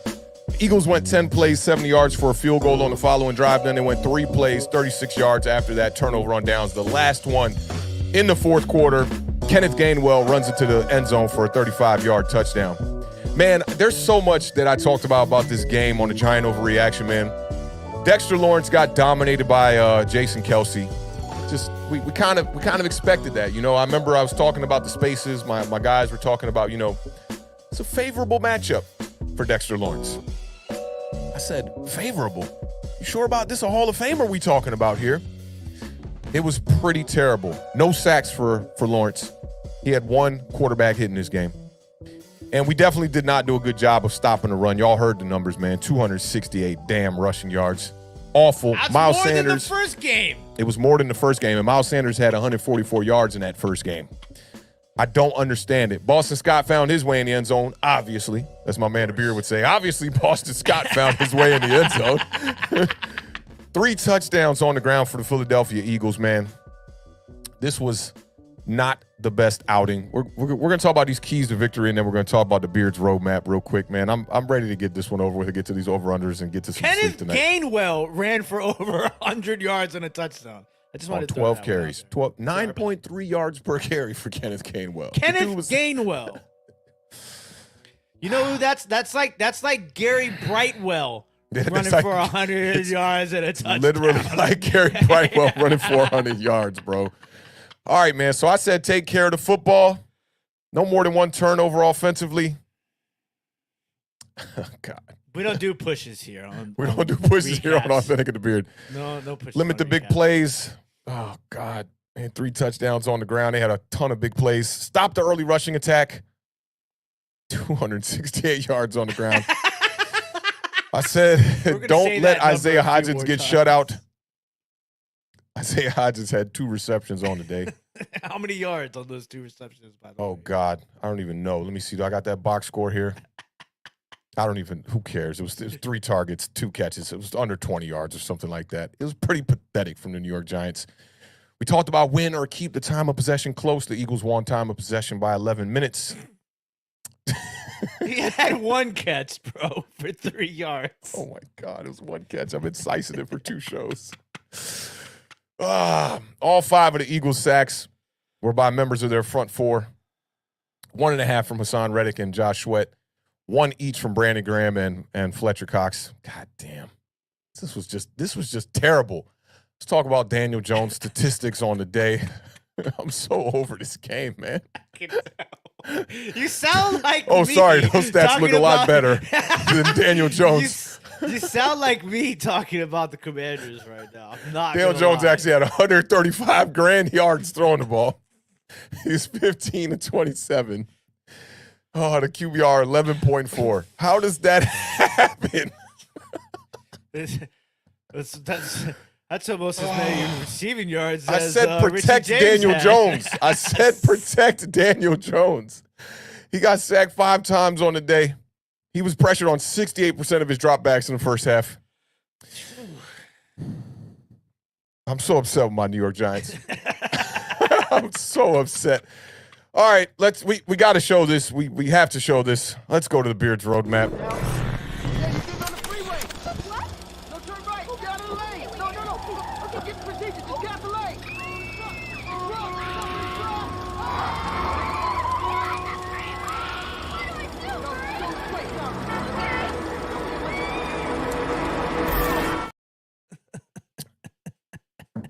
Is it over yet?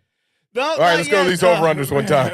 We're going to make this real quick, though, because lucky for us, the roadmap, you put in the address to Lincoln Field, leaving from Lincoln Field. So yeah, this was like the one time we went to Atlantic City and we put the wrong address in, and halfway through the trip realized, yo, dog. We were in Staten Island. We're going the wrong way. All right, so this is bad. You guys didn't do anything right. Yo, I got to highlight this real quick. I have to highlight this. 11.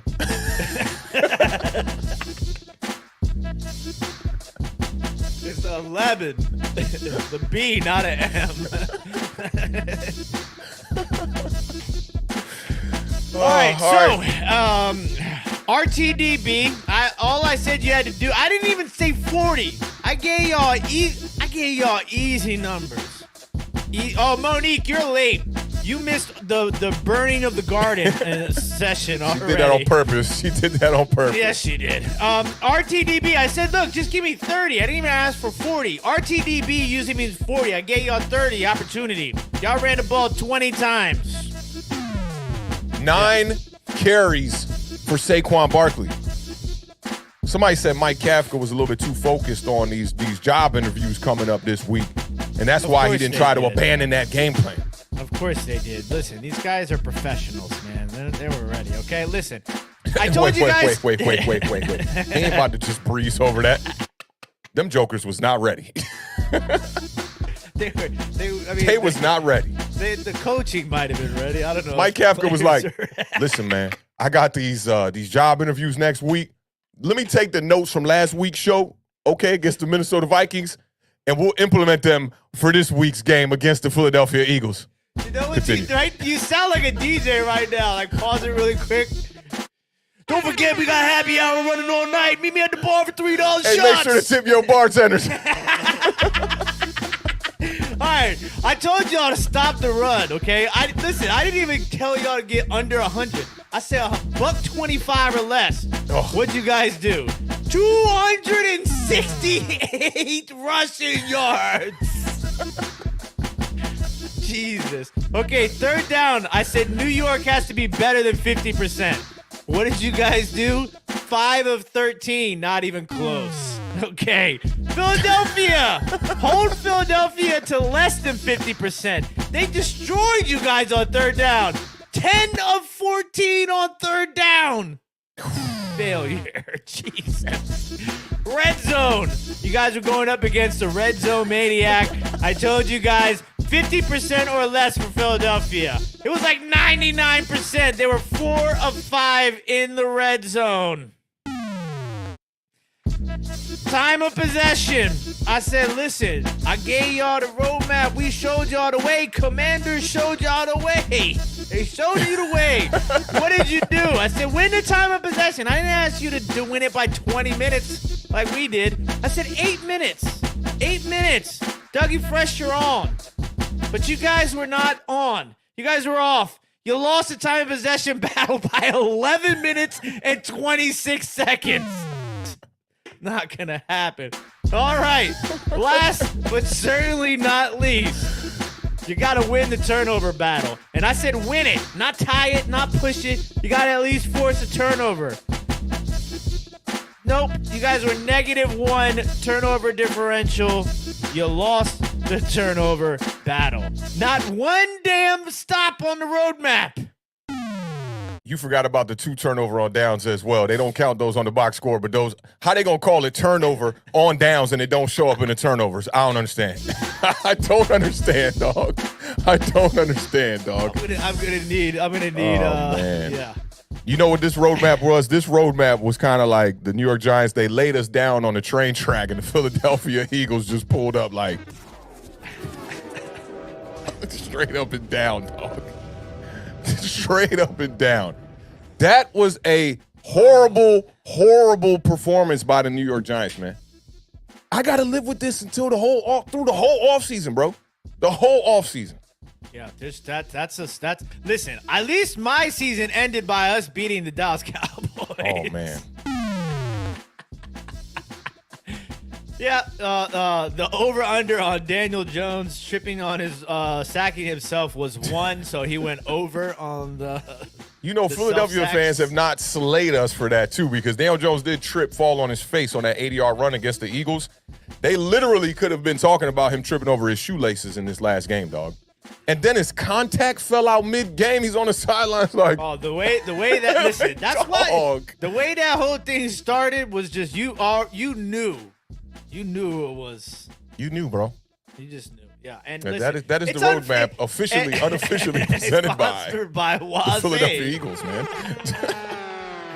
and listen, it's just to wrap it up before we go into the over-unders, I'm just going to say, look, man, I mean, the Philadelphia Eagles, I said, were the best team in football for 99% of the year. And you guys just ran into a buzzsaw, unfortunately. You know, can we get one more? It's a good sound effect. It's a good sound effect. This is a lot of cool stuff we've done today. Philadelphia Eagles are definitely a buzzsaw. That defense, man. And I will feel a little bit better if they go out here against the 49ers in the championship game and handle business in a impressive fashion. But if that's a close game, I'm gonna just feel exactly how I've been feeling for the last couple of days. Yeah, the chains broke. Man, I saw that people were having the chains stuff. I forgot about that. Somebody was like, somebody needs to tell Daniel Jones to get LASIK. And I was about to say, yeah, that sounds cool and all, but as a guy who's blind and has bad luck, ain't no way you getting me to put no laser in my eyeball. And they say when you get the laser surgery, you got to go back and get it every now and again, too, to kind of re-up. Look, I know how my luck, a little accidental slip with the laser. You know what I'm saying? A little buzzsaw sound effect, right? Yeah, come out this joint looking like Cyclops / Scarface. You know what I'm saying? It's gonna be Awthentik and Cyclops. Right. Good, man. I'm good. Big shout out to Fabian for the $2 super chat. Says, we all knew when the chain broke. Yeah, we knew. 2023, and they still using chains. My girl was asking about that. Like, why are they using, like, why is this such outdated, you know? Like, they don't have backup chains, like, on the sideline. They didn't have a backup. They taped it up with ankle tape, bro. Like, horrible. The New York Giants got too hyped from the Minnesota Vikings victory. They got too hyped, man. It's just like Dallas. You know, Dallas and New York. They that's what happens when you face Tampa Bay and Minnesota. See, but I don't know if you could say the same about Dallas, man. Like, I think they knew they were going up against a great team, and they played a good game. They didn't go out there. I mean, they made the mistakes, but they were in the game. Yeah, they were in the game. Giants got to the second quarter, dog, and was like, what the hell just happened? Yeah. Like, imagine, just imagine this. We contemplated leaving at halftime of a divisional round playoff game. You know how bad it got to get to think about that? Should have stayed my ass at home, man. I should have stayed home, bro. Oh, God. You ready for some over-unders? Let's put this behind us. Yeah, we really got to do that. Let's bring up this super chat one time from the homie Fabian. Big shout out to Fabian for the $2 super chat. Because in all honesty, it was our third strings almost won. Our third stringers played better against Philadelphia Eagles than our first string did. I know the game plan wasn't the same. The defense had to be out there trying to stop us from scoring points the same way, though. How did this happen? You mean to tell me Davis Webb's statistics against the Philadelphia Eagles this year look better than Daniel Jones? What happened? Davis Webb is about ready to coach. Yeah, I saw some rumors about that he got the offers last year even. Yeah. So, Monique, listen, I know you missed the first half, and we love you here. And I gave you shout outs about all your excuses and stuff like that. Excuses. But, listen, we held them to one touchdown, and that touchdown was because of our flags. Yeah, you guys resorted back to old Dallas, and you got yourself 7 penalties. 3 of those 7 penalties became first downs, okay? And you turned the ball over. You didn't. You failed. They failed. I still love you, but Cowboys. They definitely failed. If there's, some third place trophies and I'm a Dallas Cowboys fan, I would accept one today. I would accept it. I would, because you were in the game. Your quarterback made some mistakes that cost you the game, and your offense, your best player broke his damn leg in the middle of the game. You can make up the excuses that make sense. Yeah. For the New York Giants, I'll give you broken leg. There is nothing you can say. There's nothing we can say today. You just literally, it was a awful performance, outclassed, outcoached. Execution was all on the Philadelphia Eagles side in this game. I didn't even have to say Jalen Hurts numbers because he was never even tested in this game. He was never tested. Yeah. That was easy. Disgusting, man. Disgusting way to end the year. You wait till you see these over-unders. Oh, God. All right, let's get to it. All right, let's start with your boy, Danny. No, let's go Eagles first. Let's go Eagles first. Save the worst for last on this episode. I mean, they're all pretty bad, but okay. Jalen Hurts, over, he under. Was under this, right? He was under. He was under. He was way under. I think I picked over. No, I didn't. No, I didn't. You picked under. Because I picked us to win like a goddamn fool. I picked over. You picked under. All right. He was 188. Yeah. 300 in the first game. Over 300 in the first game. Miles Sanders, though, he kept up the pace. He didn't even catch a ball, but he had 90 yards rushing. So he hit the over. I took the over. You took the under. That's that. Shout out to Sirianni, though. I don't understand all the Sirianni hate. Why do people not like Sirianni? It's because we have a predominant New York Giants timeline. Well, not just you. I guess maybe because I have a lot of I guess I do have a lot of New York Giants and Washington Commanders on my timeline. Yeah, and they're losing to him, so it's not fun. He was awesome to watch. All the slow motion 8K camera, they zoomed in on him, and he was like, like, yo, dog, that man Sirianni, dog. He is. I love it, man. Yeah, and he's a good coach. He's a damn good coach, man. Yeah, he is a very good coach. Yeah. So yep, I took the over, you took the under. So I win on that one. Up next is Devonta Smith. Man, this one was close. Both of us took the over. He had 61 yards. 61, yeah. Yeah, so we fell off a little bit right there. Still up one game, but I know when we get to this other stuff, oh, God, just looking at him, Saquon, Darius Slayton. God damn it. Let's go. Daniel Jones. Excuse me. Over under 213.5 passing yards. Yeah, he did not get there. We'll say that. He fell just a bit short at 135. We both took the over, so womp womp on that one. Up next, Saquon Barkley. This seemed like a slam dunk. I know. God, 68.5 rushing yards, over under. We both took the over, and he came up short at 61. How did you only rush Saquon Barkley 4 times in the first half? How? He had 3 carries on the first damn drive, and you gave him 1 carry in the next 5 drives, bro. At some point, like I'm Saquon Barkley's a better man than me, because at some point I'm losing my you know what. And I'm especially in a game of this magnitude, bro. I'd be like, Dak Prescott on the sideline throwing the helmet, talking about go for effing 2. That'd be me. I'd get into the huddle and be like, "Hey, Danny, feed me the rock, bud." Audible. Horrible, man. Horrible. 9 total rushes, bro. Yeah. How did that happen? I don't. Philadelphia Eagles came into this game with the #1 passing defense in the league. The most sacks in the NFL was 70. That's like 2 seasons for some teams. You want to know who had more carries than Saquon Barkley in this game? Darius Slayton? Say no. Kenneth Gainwell. Yeah, that's. Oh, we're going to talk about Darius Slayton. Darius Slayton over under 46.5 receiving yards. I know I picked the over. We both took the over. God damn. He had 4. He had 4 receiving yards. So he had 4 receiving yards. 4 receiving yards. So to cap things off, authentic in this game over under. We lost some viewership during this segment, bro, because this is a terrible performance. Like, damn, we gotta relive this. I'm not doing this. I'm not doing this today. We both went 1 and 5 in this game. Oof. So on the over under for NFC Dallas, East weekend, I beat you by 1.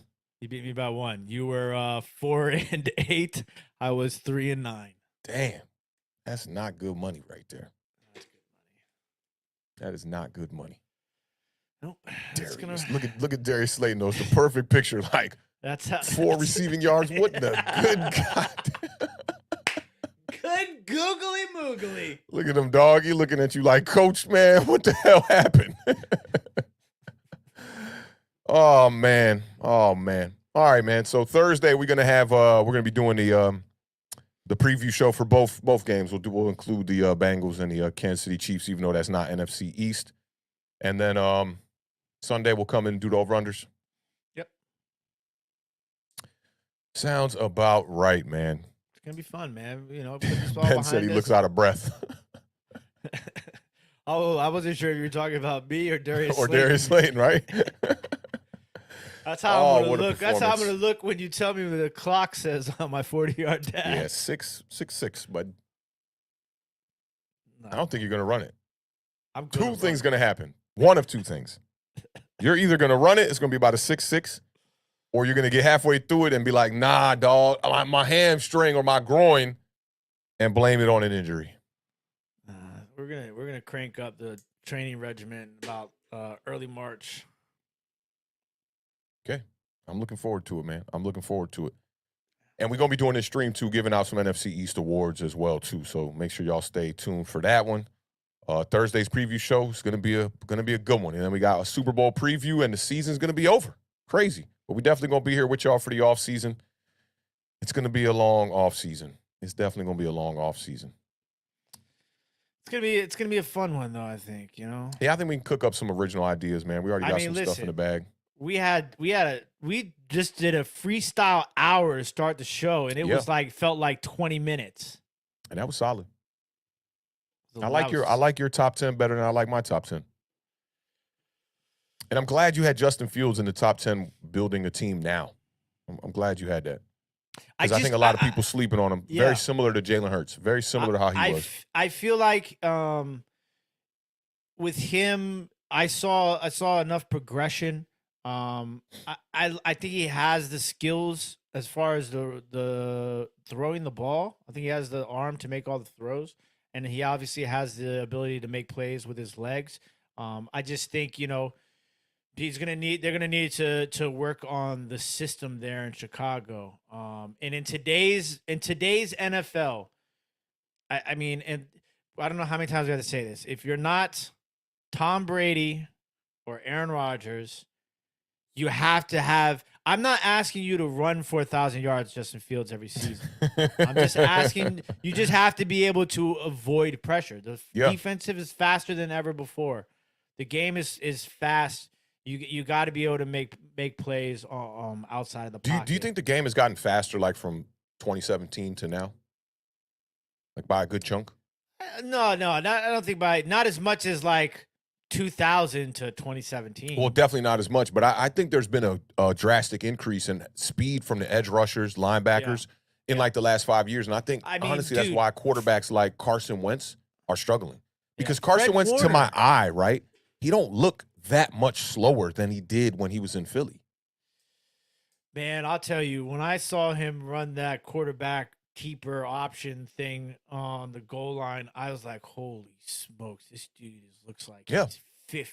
He looked like Cat Rooney. Or Ben Roethlisberger, towards the end of his career. Yeah, but the big thing about Big Ben was he could. So was Wentz, bro. Wentz was like Josh Allen before Josh Allen.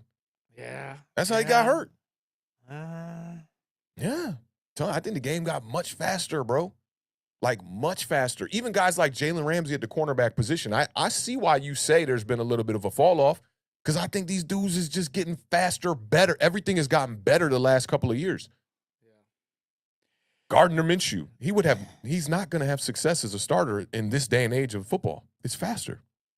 But 2019?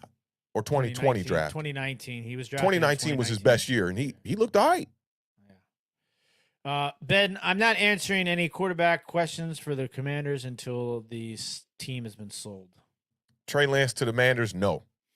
Nope. I wouldn't do it.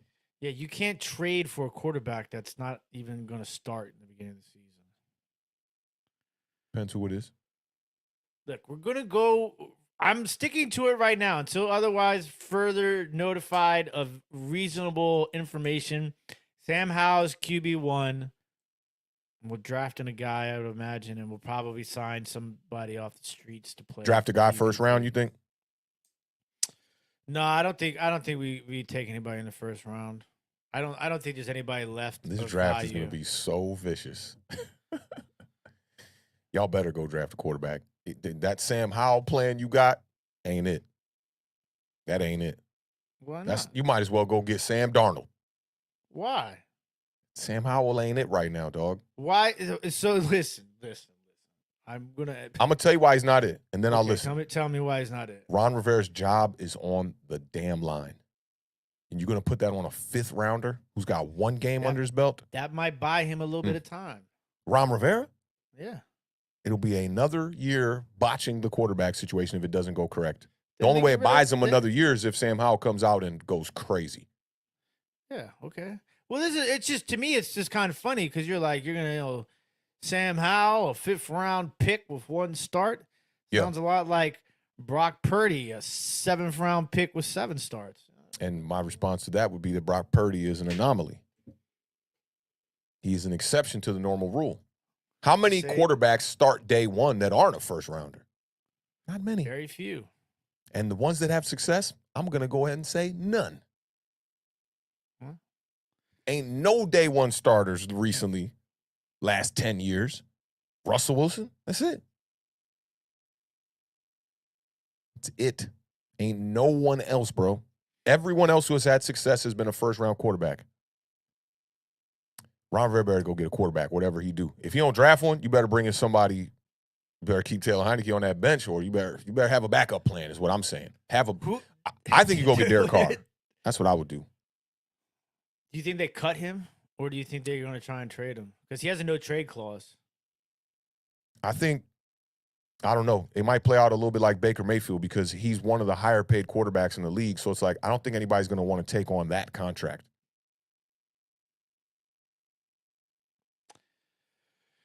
Welcome to the quarterback carousel.